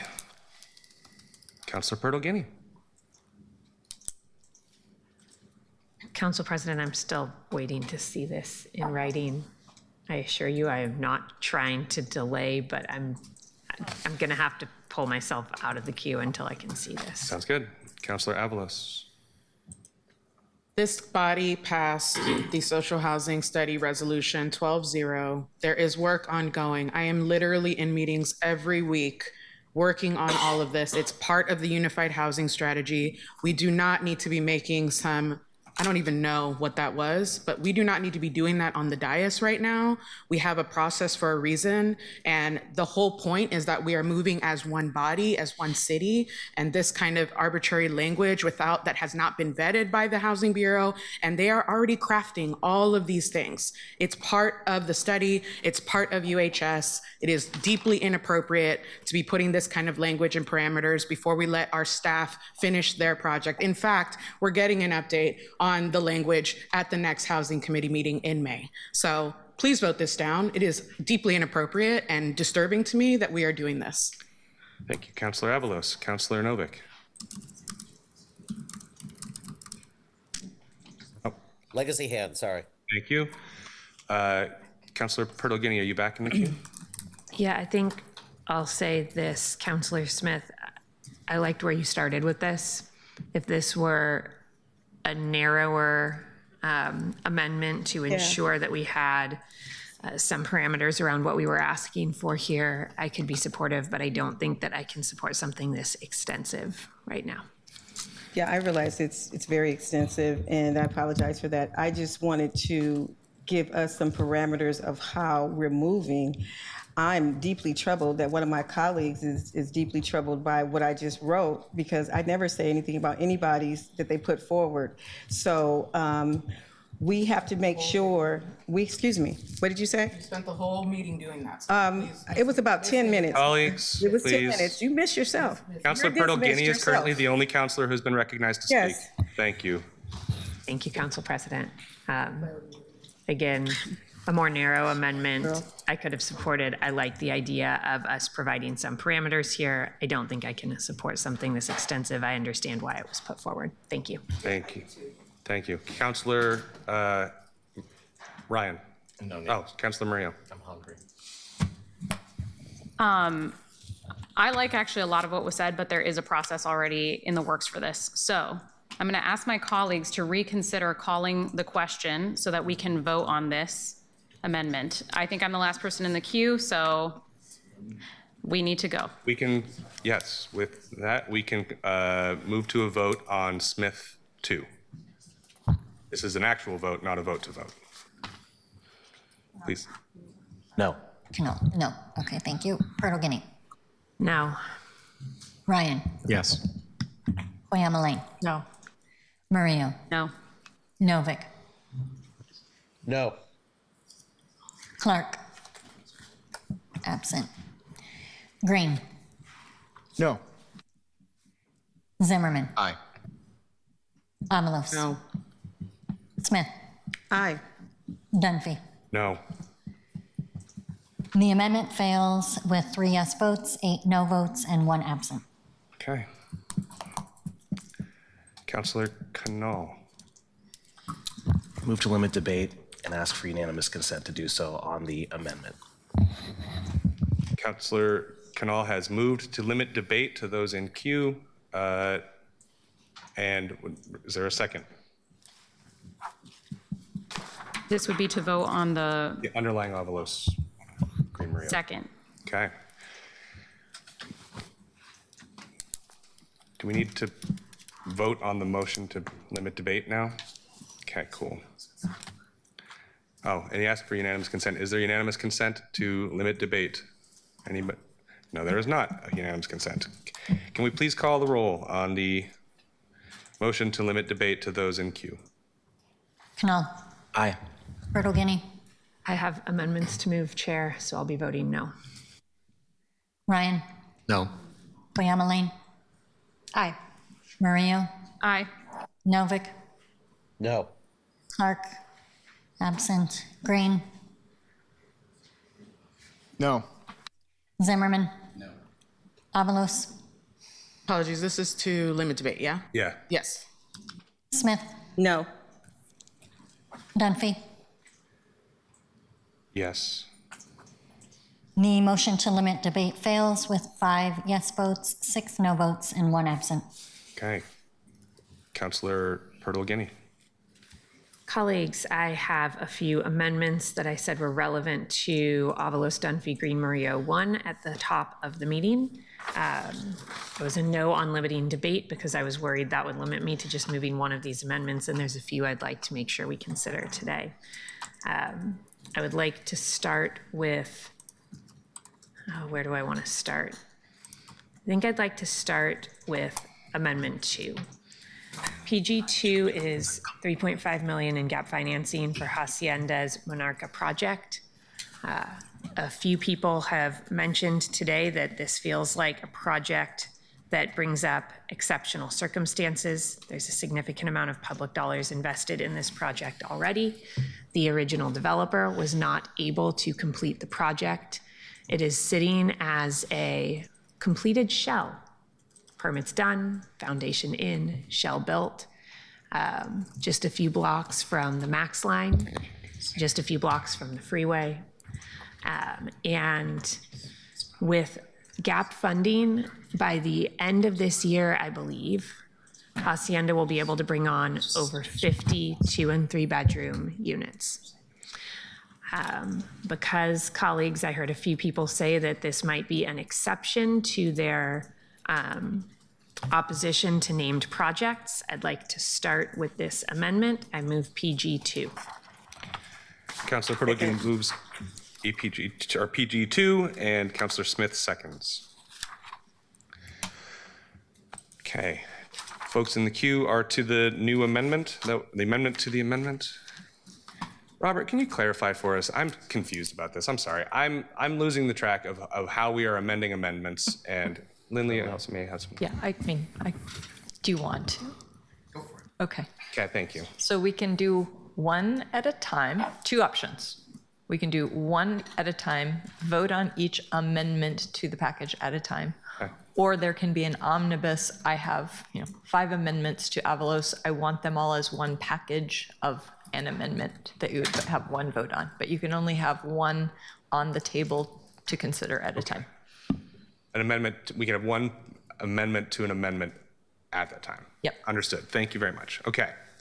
Colleagues who are in the queue, I'm going to call on you in this order for discussion of Purtle Guinea 2. Councillor Smith.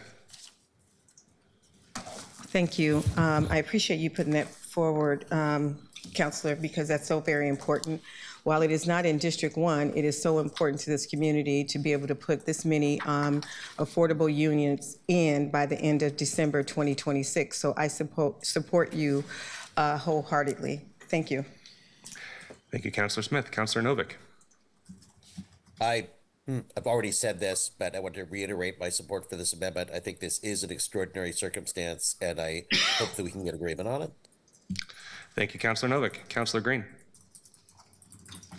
I do not support it, not because I don't think it's a good opportunity to move, but I think a revolving loan fund can address this. A revolving loan fund can be structured any which way we choose, including interest-only payments. For that project, that's $8,700 a year for as many years as we want to carry interest only. That's why I'm going to oppose all of the grant-based approaches that are not specifically part of a TIF district. Thank you, Councillor Green. Councillor Maria. Ditto to that. That's exactly my line of thought on this as well, even though I think it was probably a good project, although most of us have not had any information on it. And I would urge my colleagues in the queue to move forward so that we can get this done today. Thank you. Thank you, Councillor Maria. Councillor Canal. Thank you. I am a little bit familiar with this particular project. I wasn't aware that this was the ask until very, very recently. So I just want to clarify that. I'm going to make sure we still have quorum. Okay. Yeah, the question that I have is about where the money would be coming from. And if there was a way to fund this out of the NOFAs, that would have been preferable to me. But because and this has nothing to do with the proposer, but yesterday in committee, those two funds getting combined means I don't know that this money's going to come from the NOFAs and not from the social housing. So that's my concern here.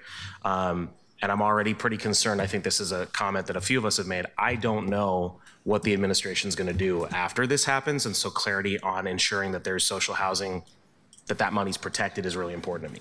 Thanks. Thank you, Councillor Canal. Councillor Clayton-Mullane. I will be supporting this in an effort to show compromise in a hope that we can really move this forward today. Thank you, Councillor Clayton-Mullane.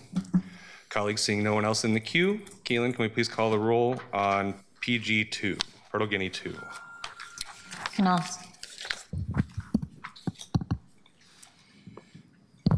Aye. Purtle Guinea. Aye. Ryan. Aye. Clayton-Mullane. Aye. Maria. No. Novick. Aye. Clark. Absent. Green. No. Zimmerman. Absent. Avalos. No. Smith. Yes. Dunphy. Aye.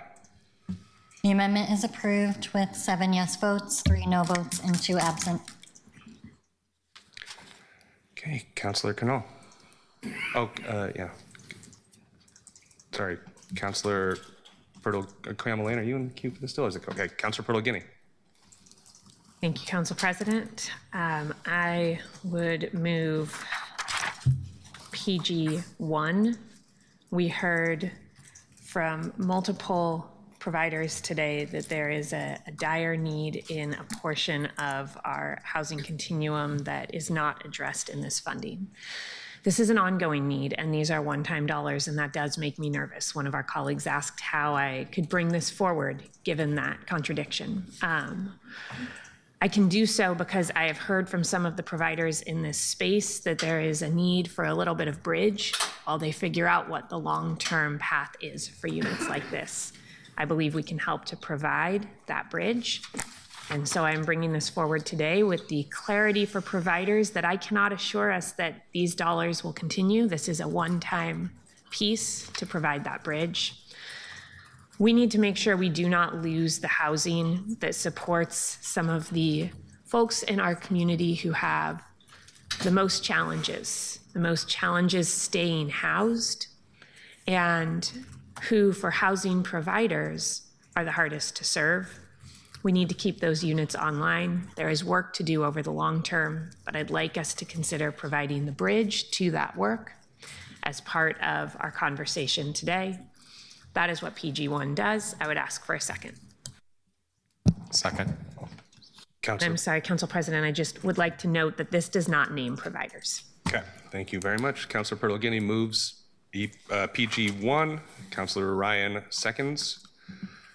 Colleagues, any discussion? Councilor Green.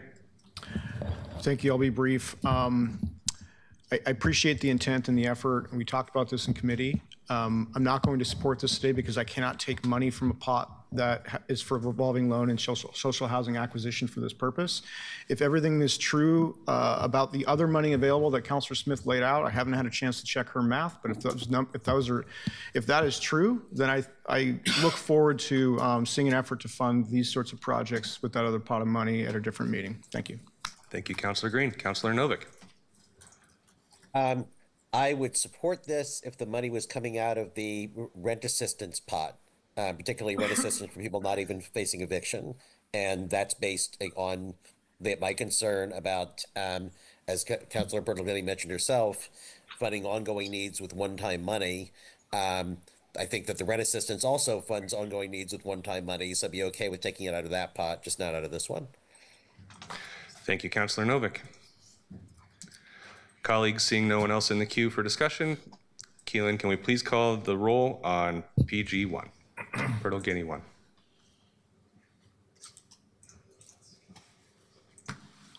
Canal. No. Bertolini. Aye. Ryan. Aye. Guyamalane. No. Murillo. No. Novick. No. Clark. Aye. Green. No. Zimmerman. Oh, absent, sorry. Avalos. No. Smith. Aye. Dunphy. No. The amendment fails with 4 yes votes, 7 no votes, and 1 absent. Thank you. Councilor Pertolini. Thank you, Councilor Dunphy. I would like to move PG4. Colleagues, yesterday, a revolving loan and social housing acquisition fund was created. Despite my frustration with how this came to be, I actually think that having a fund for us as a city to acquire housing, turn it into publicly owned, mixed income, affordable units permanently is a very good thing. I think this should be part of our housing portfolio moving forward. But I also think that we need to have limited equity and cooperative ownership models as part of that portfolio. I think that we need to be looking at how acquisition includes land banking that allows for affordable, permanent home ownership opportunities. I think that we need to be able to look creatively at a more expansive list of models for what socialized housing in Portland could be. I want Portlanders in the future to have a choice about whether rental or ownership is right for them, and to be able to find an affordable option regardless of which path they choose. I think ensuring that this fund can be used for all paths forward within that realm of publicly owned, affordable, mixed income opportunities is important. I offer this amendment to make sure that the whole suite of housing options are available through this work that I think can make us a far better city in the future. I would ask for a second.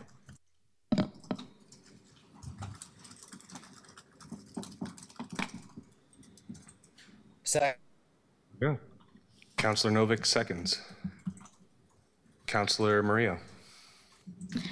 Thank you.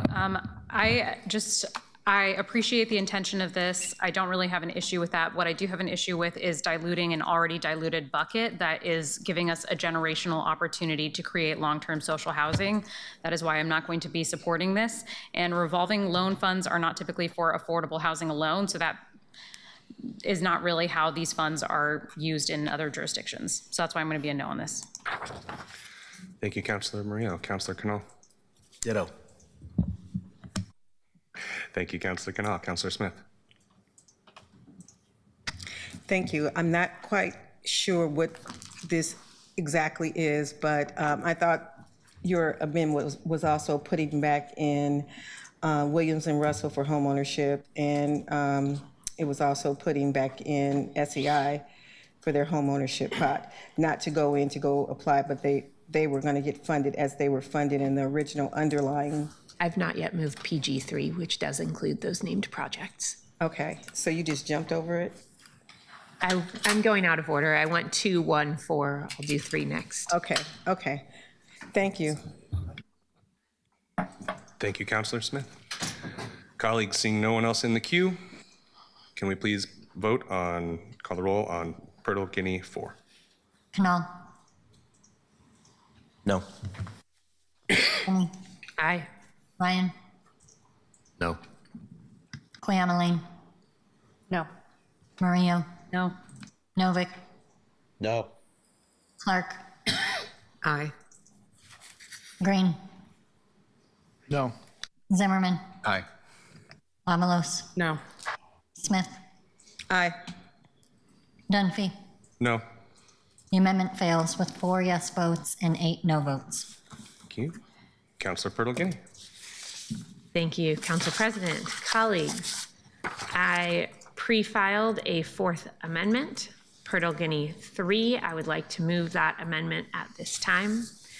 I continue to hope that today we can find a proposal that addresses the various priorities that this council has identified and spoken to over the last few months.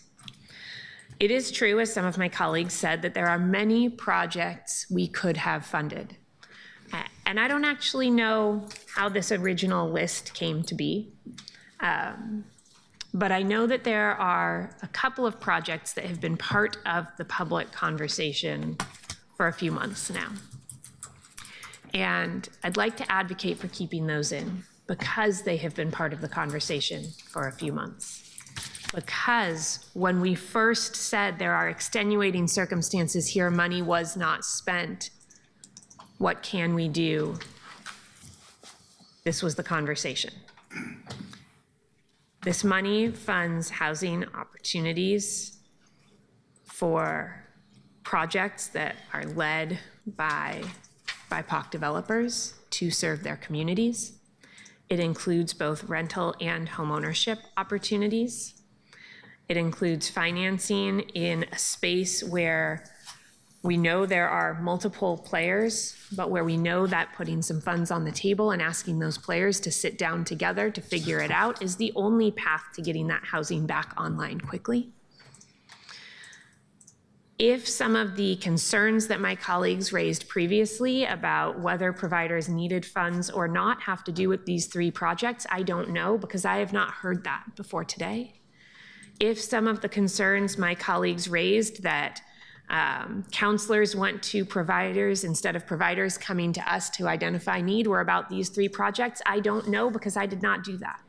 But I know that we have 3 projects that have been part of this conversation for a very long time and that were removed yesterday, somewhat unexpectedly to me, that were going into yesterday. Part of what I thought the compromise proposal was that our previous Housing and Homelessness Committee Chair and Vice Chair, our current Chair and Council President put together.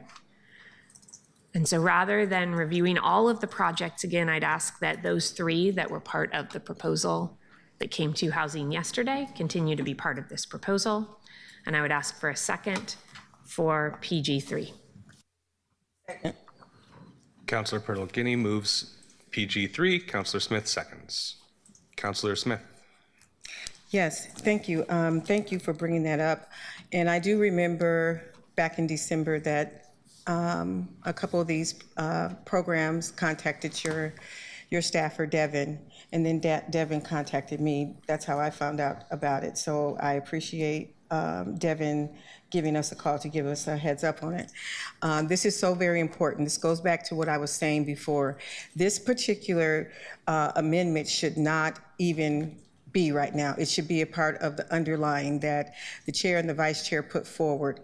And then they cut their own throat and put in an amendment that Steve Novick put forward to take away all projects, while he is actually earmarking money to go to parks and public safety. It's the same thing. It doesn't matter. Your earmarking is no different from Purtle Guinea's earmarking. They're still the same. They're earmarks. So for me, if we're going to fund white developers who put affordable and mixed-use housing in this community, while at the same time cutting our community-based developers of color, their programs, period, this body has a problem. Shame on you, Housing Committee, for what you did yesterday. Shame on you. I'm going to be supportive of this, and I think we all should support this because this has been on the docket for the last week or so. Everybody had bought into it, and now there's such a big change. We have to stop this. This personality thing that we have going on around this diocese, we have to stop doing this. We have enough money. You all are acting like that we're in the Depression years. We got $137 million that we can appropriate. Why don't we put it in an omnibus and just be done with it, you guys? But this has to go. And I'm gonna ask you, Councilor Canal, this is your district. Fight for your district, man. So, and I'm urging you to support it. I'm urging you, Councilor Green, support it. You were on the Housing Committee. I'm urging you, Madam Chairwoman, support your own stuff and support this, please. Thank you. Thank you, Councilor Smith. Councilor Murillo. I'm going to briefly reiterate what I said earlier, which is that, again, the fact that I have heard that there are organizations that were approached to be given dollars who said later that they actually didn't even need those dollars, but they're not going to say no to them, means that no idea who you're talking about. Councilor Smith, I have the floor right now. Say who you're talking about. I have the floor right now. Quit hiding. Councilor Smith, you're out of order. I know, Councilor, I'm sorry. Thank you. And to be honest, it's not a personality disagreement because I adore Councilor Smith, even though we're fighting about this right now, if I could be clear about that. And her outfit's great today.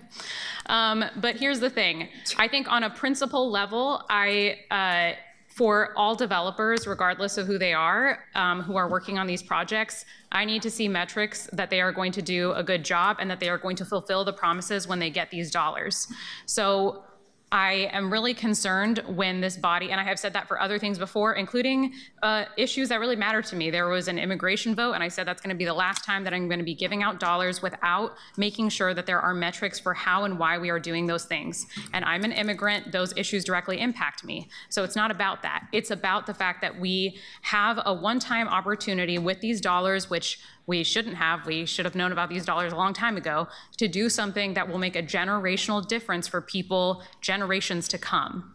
So this is about good governance. This is about making sure that we are delivering for those that have the least among us, not the people at the top of the organizations who are making money off of this, but for the people that are taking these services. So for that reason, I will be no on this, and I hope that we can get this passed today. Thank you. Thank you, Councilor Murillo. Councilor Cano. Thank you. The reason I pointed out earlier that I hadn't been involved in this is that I have not actually said anything either way on these particular things, and I'm trying to get the information necessary. I would love to have been briefed on all three of these, and I have not been on all three. But I do want to ask a question about Urban Plaza, because this is the one that I was referring to earlier when I asked about the money, and I have two questions about it. What organization would this $500,000 go to? Would it be PCRI or would it be the Urban League? Council President, may I respond? Absolutely. Councilor, I've intentionally not named an organization here because there is right now an ongoing conflict between those two organizations.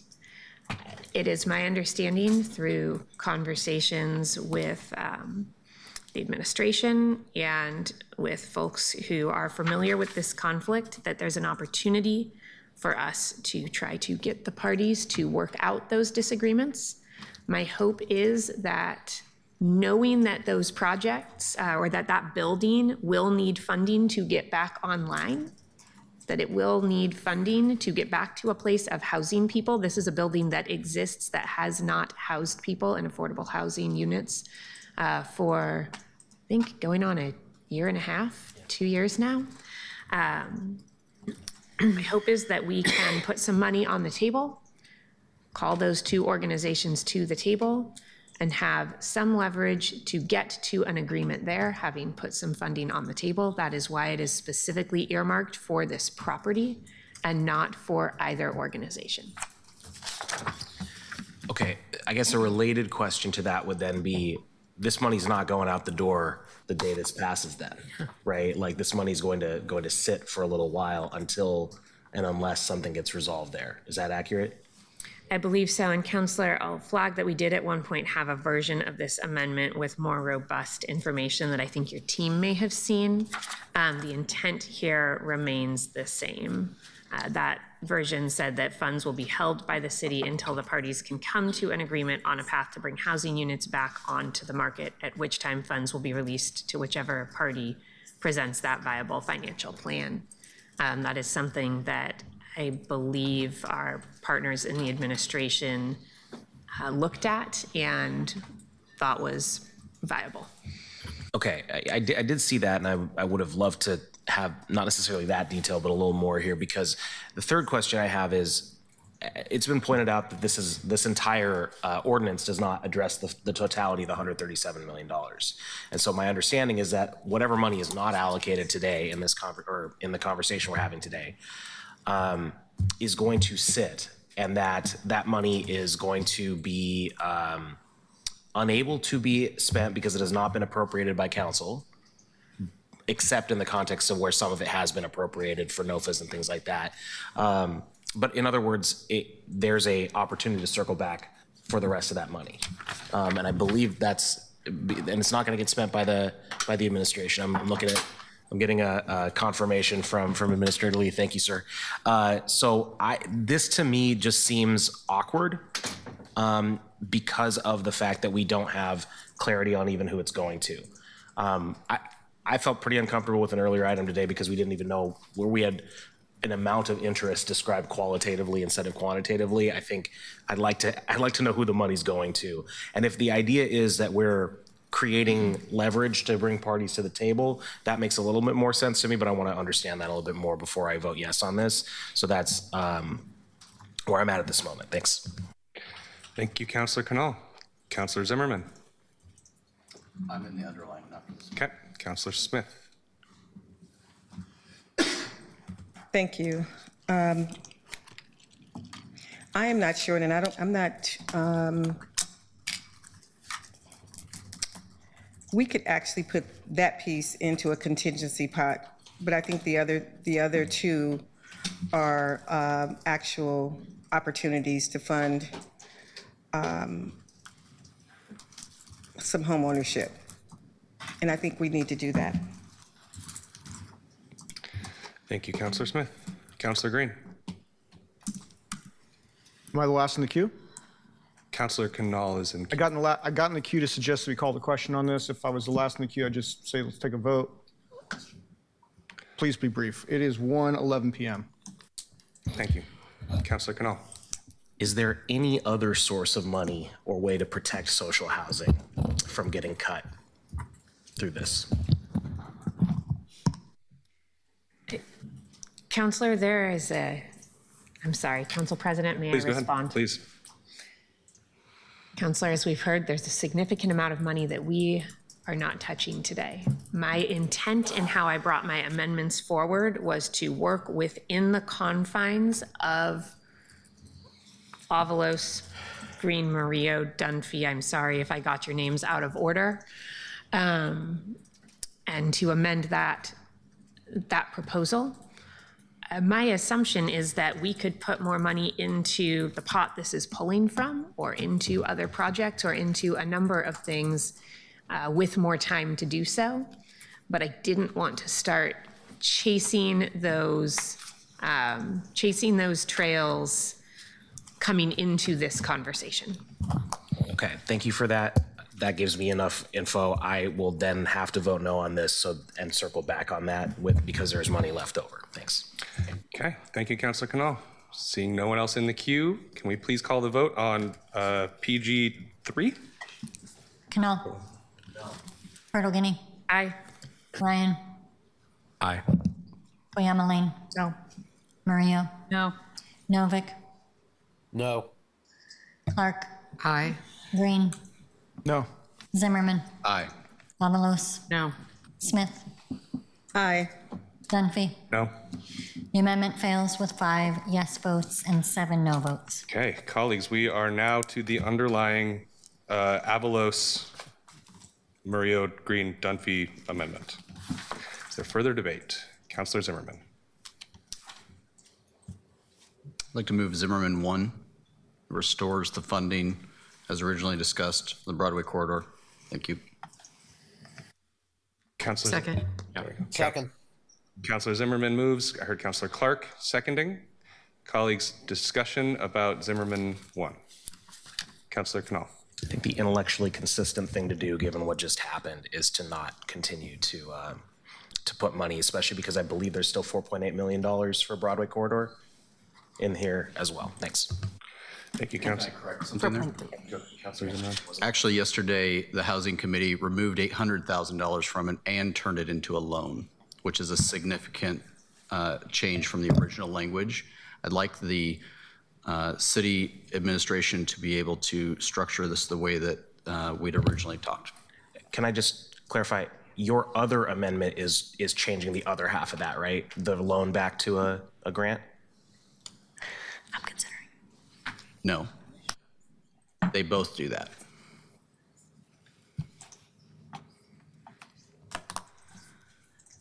Okay, thank you. Councilor Canal. Councilor Novick. I'm going to support this. I think that the fact that 4.8 million is TIF dollars rather than dollars that would come out of the revolving loan fund is important. And I'm willing, for the sake of, as Councilor Bertolini said, trying to come up with a package that is somewhat satisfactory to as many of us as possible, willing to bend my principles to add the 800,000 back from PHB. This is a project that we've heard that the governor is particularly interested in, and we kind of want to keep on the governor's good side. So I'm going to support Zimmerman 1. Thank you, Councilor Novick. Councilor Murillo.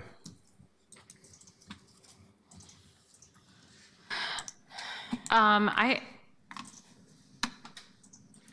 hold off. Okay, Councilor Murillo. Thank you. Councilor Green.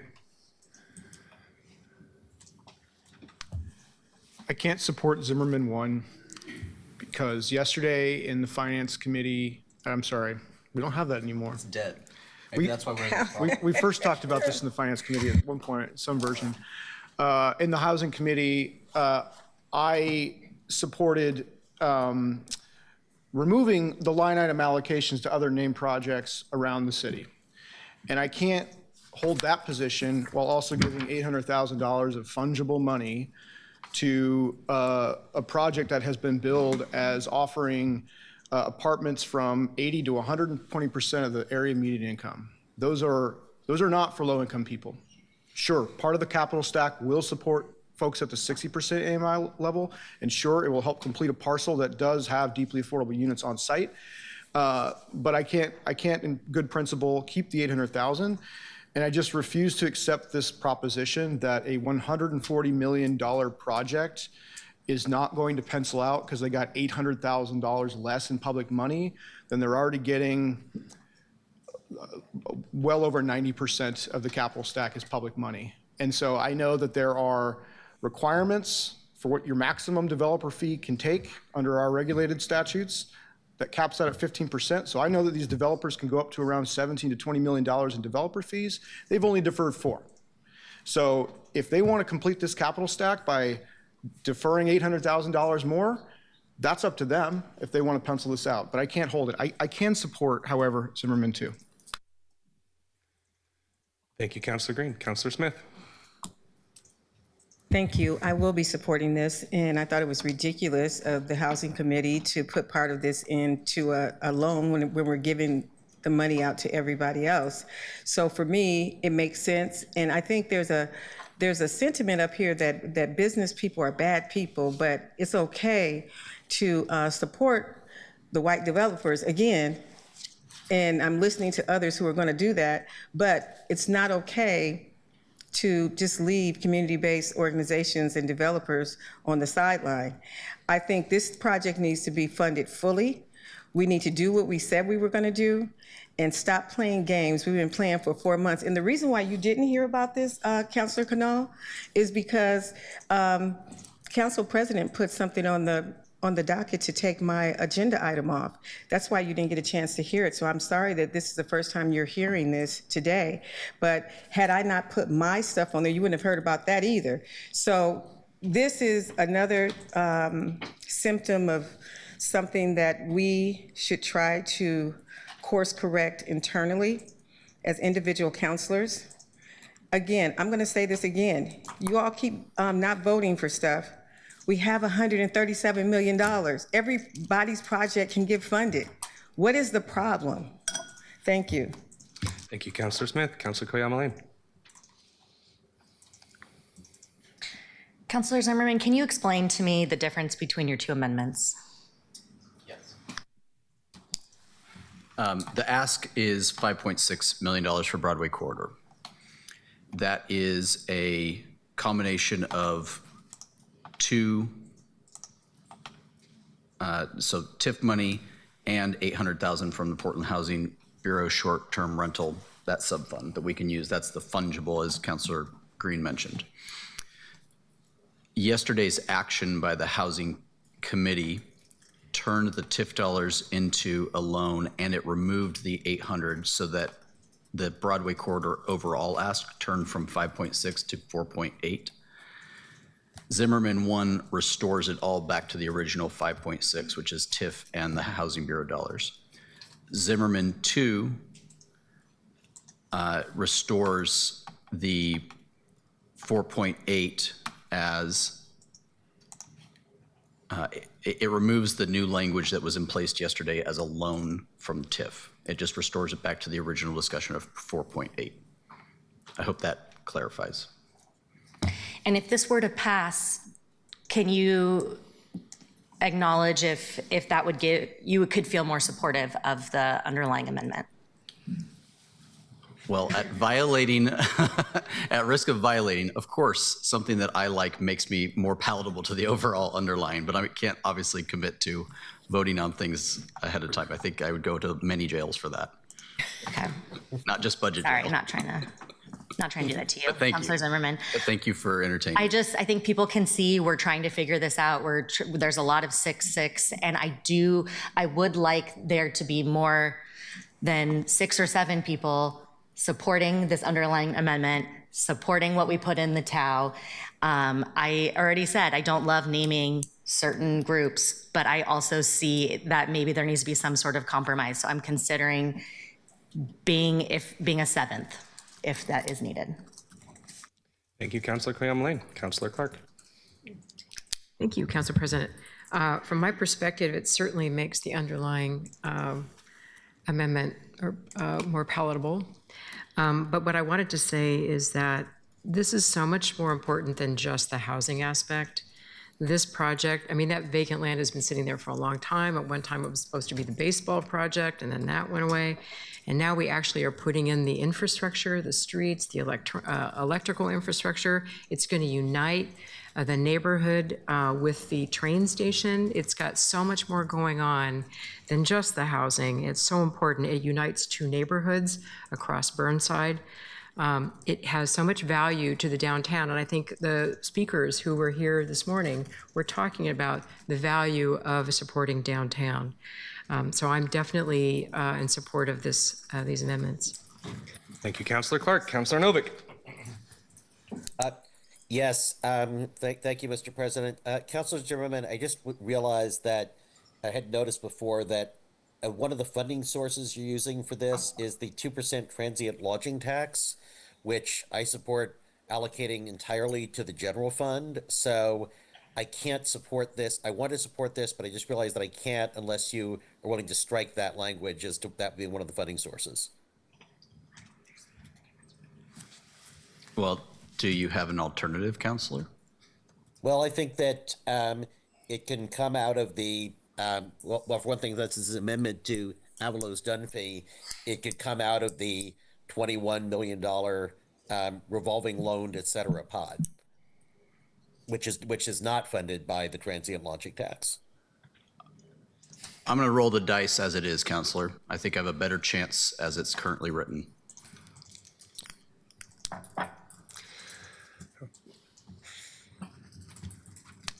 Okay. All right, colleagues, we got 7 minutes. Councillor Cano. I can support Zimmerman 2 as well. I'm basically where Councillor Green is at, and I want to make sure that we're not only funding one project that's in District 4 over everything. That affects my vote on the underlying. So I just want to get that clear. Thanks. Thank you, Councillor Cano. Councillor Pertolini. The way that I'm reading Zimmerman 1 is that the 800,000 would come from some combination of the short-term rental 60% subfund, 2% transient lodging tax, and CET inclusionary housing funds. So I don't believe it comes necessarily from the 2% pot, because those pots collectively add up to almost $30 million. I am wondering if there is actually a conflict, as Councillor Novick has proposed, with the other portions of the underlying amendment that put the 2% transient lodging tax elsewhere, or if there is not, because the funds could easily pull from those other 2 buckets instead. Council President, I'm not sure if we want to get that answered or just leave that hanging as a possibility and perhaps direction to not take from that fund to the administration. But I'm trying to clear up what I think is not actually a conflict between those 2 priorities. If we have folks from the administration here, you're welcome to ask them to come up.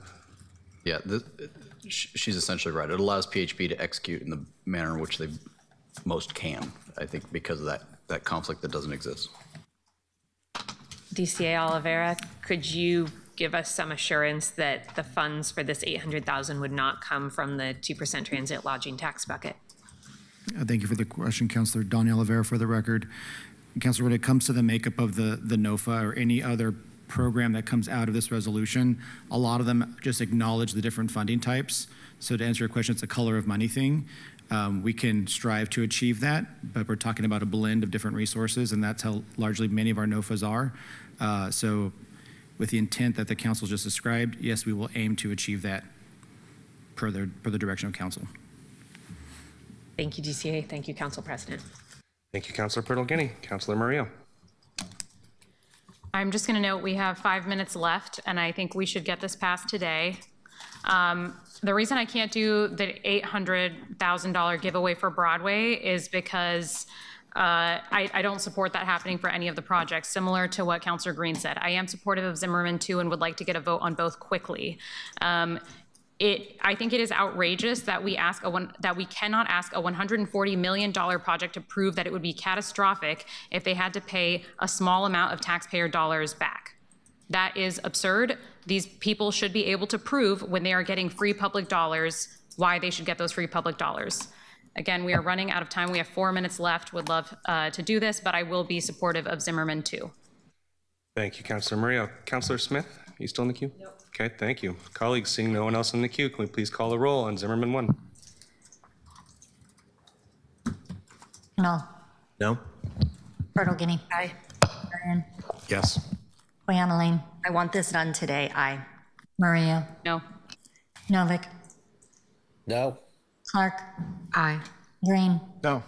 Zimmerman. Yes. Avalos. No. Smith. Yes. Dunphy. Yes. The amendment is approved with 7 yes votes and 5 no. Councillor Zimmerman. Yeah. I got nothing further. Okay, Councillor Cano. Just a question. What's the number of the one that funded the Urban Plaza and the other 2? EPG Pertolini 3, I believe. Okay, I'm going to move to reconsider Portal Guinea 3. Council. Second. There we go. Sir Canal moves to reconsider. I don't know if this has, can I speak to it? Please. I'm not sure if this has the votes to pass right now because I cannot justify funding a project that's not even for affordable housing in D4, this parcel, and after we cut the things out of D2. And I've been saying that from day one. So I feel like, this is a conversation we need to be having here. Second. Okay. Second. Colleagues, discussion on the motion to reconsider the vote? Do we have to vote to reconsider and then go? What's the process? Yeah, how does that work? I suppose we could have two votes, or the counselor could simply move this as his own amendment rather than have one vote.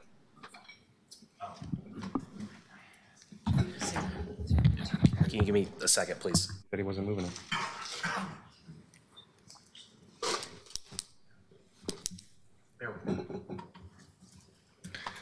And Councilor Zimmerman, just verifying, are you moving Zimmerman 2?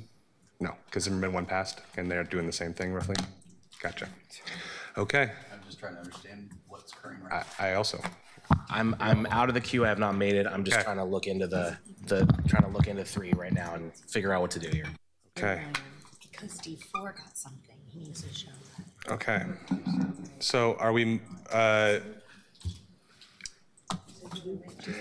it is 1:28. Yes. I'd like to move the portion of Portal Guinea 3 that is 10A and 10B.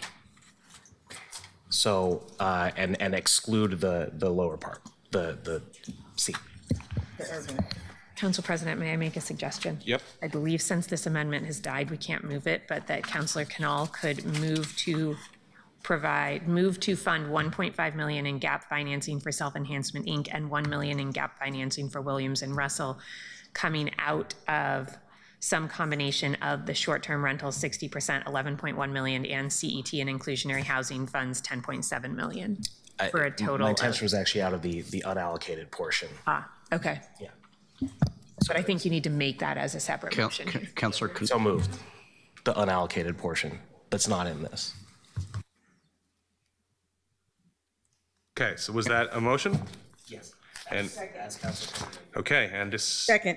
And a second. We have now got Canal 1, I guess, which is a version of Portal Guinea 3. Council President, Yeah. Sorry to interrupt. Just housekeeping, we did have an open motion to reconsider that was moved and seconded, so just looking for a withdrawal. I will withdraw that. Okay, thank you. Thank you. Now we are into the debate on what is now called Canal 1. Councilor Avalos. Excuse me. Oh, sorry, Councilor Zimmerman. Thank you. Sorry. Councilor Canal, in the many moons ago package, I think that was involved in a few different ordinances, but also one of them that was in Councilor Smith's was a $500,000 allocation to our house. It's in District 3. And given the changes I think that you just articulated, I'm wondering if you would be interested in that. Our house was taken over by Cascade AIDS Project. It's a housing development that is in deep need of this money for a repair to keep their clients housed. And I'm wondering if that 500 is palatable to you in place of what I think you just changed with that last C bullet on the previous EPG. And I did note it's District 3. Yeah, I think, just to clarify, I happen to be more familiar with these two because they're in my district. I have talked. So there were a lot of, that's actually the one that I mentioned earlier, I didn't name it, that I had no prior knowledge of until I saw it on here and looked it up myself. So I'm happy to look at doing a separate amendment on that. But my intention is, I think that the concern that we're dealing with here, and I understand it looks like a district thing, we're all more familiar with things in our district. I get that. And it's a question of knowing what the metrics are, knowing what it'll actually do. I don't have that knowledge prior to this meeting, so I'd be happy to talk about a separate. It's an HVAC upgrade. The building's about to get condemned, so that's what it is. Thank you, Councilor Zimmerman. Councilor Avalos. Can you clarify which pot it's coming from? I did not understand. My understanding is there's I'm doing the math in my head real quick here, but something in the ballpark of 90-something million dollars that's not being allocated that Councilor Smith has been referring to. So my goal is to take it out of those NOFAs that are not mentioned here. Can we get that confirmed that that's even possible? The whole point of those, the reason those are not allocated is because we were told they are tied up. They're not budgeted. Is there anyone who can answer that? Okay, whatever. I'm just gonna vote no. Okay, Councilor Avalos, thank you. Councilor Koyama Lane.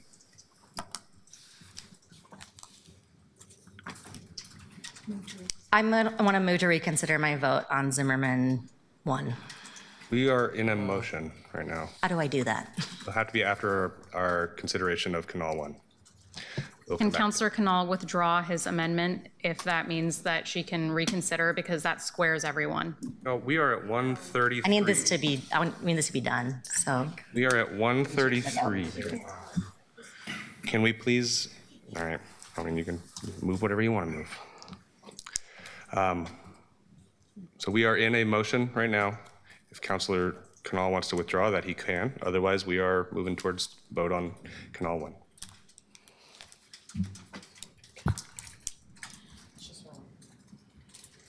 Okay. So we will come back to you, Councilor Koyama Lane, because we need to come back to that motion separately. Can we please move to a vote on Canal 1? Yes, and Councilor Canal, will you provide that in writing to my office? Yes. Thank you. Aye. Colonel Guinea, Aye. Ryan, Aye. Koyama Lane, No. Maria, No. Novick, No. Clark, Aye. Green, No. Zimmerman, Aye. Avalos, No. Smith, Aye. Dunphy. No? The amendment fails with 6 yes votes and 6 no votes. Colleagues in the queue, Councilor Zimmerman. Okay. Seeing no one else in the queue, can we please call a vote on the underlying Avalos amendment, the underlying amendment that we are voting on? Yeah, that's right, just a moment. Canal, Yes. Colonel Guinea, No. Ryan, No. Koyama Lane, Yes. Maria, Yes. Novick, Yes. Clark,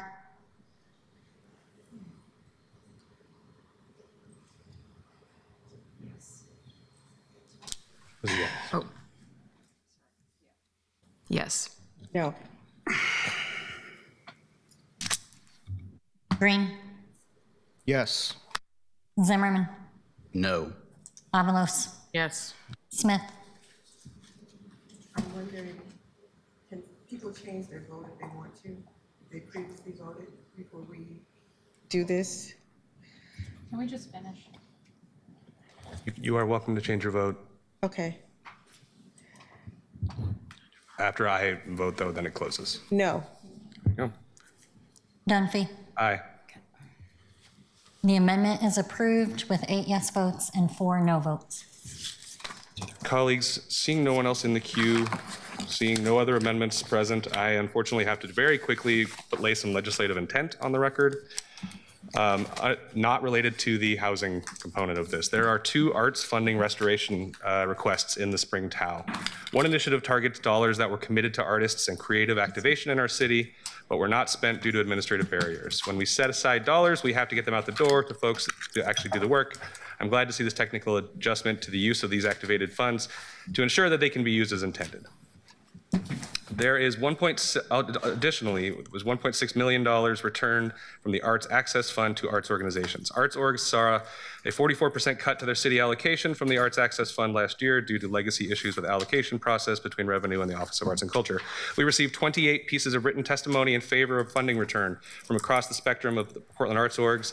Thank you to the Arts Museum, the Gay Men's Chorus, Independent Publishing Resource Center, and a dozen others. We also received information from a group of 50 local arts orgs, including near majority of all of the general operating support recipients who have voiced support for a flat disbursement of these funds to qualified organizations, regardless of their regardless of their budget size. So I look forward to the administration moving forward with these dollars as the community has suggested it.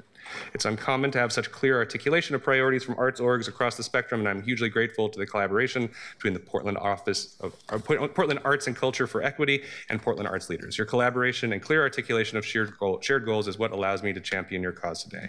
Further, I look forward to bringing legislation to the City Life Committee later this month that will, among other things, allow the Arts Access Fund to grow with inflation in the future, ensuring the fiscal health of the fund going forward, and that organizations will not face sudden shortfalls like this in the future. This is the first reading of a non-emergency ordinance. This now moves to second reading. Colleagues, we will be back here at 2:30 for a work session. We are recessed until tomorrow afternoon. Wait.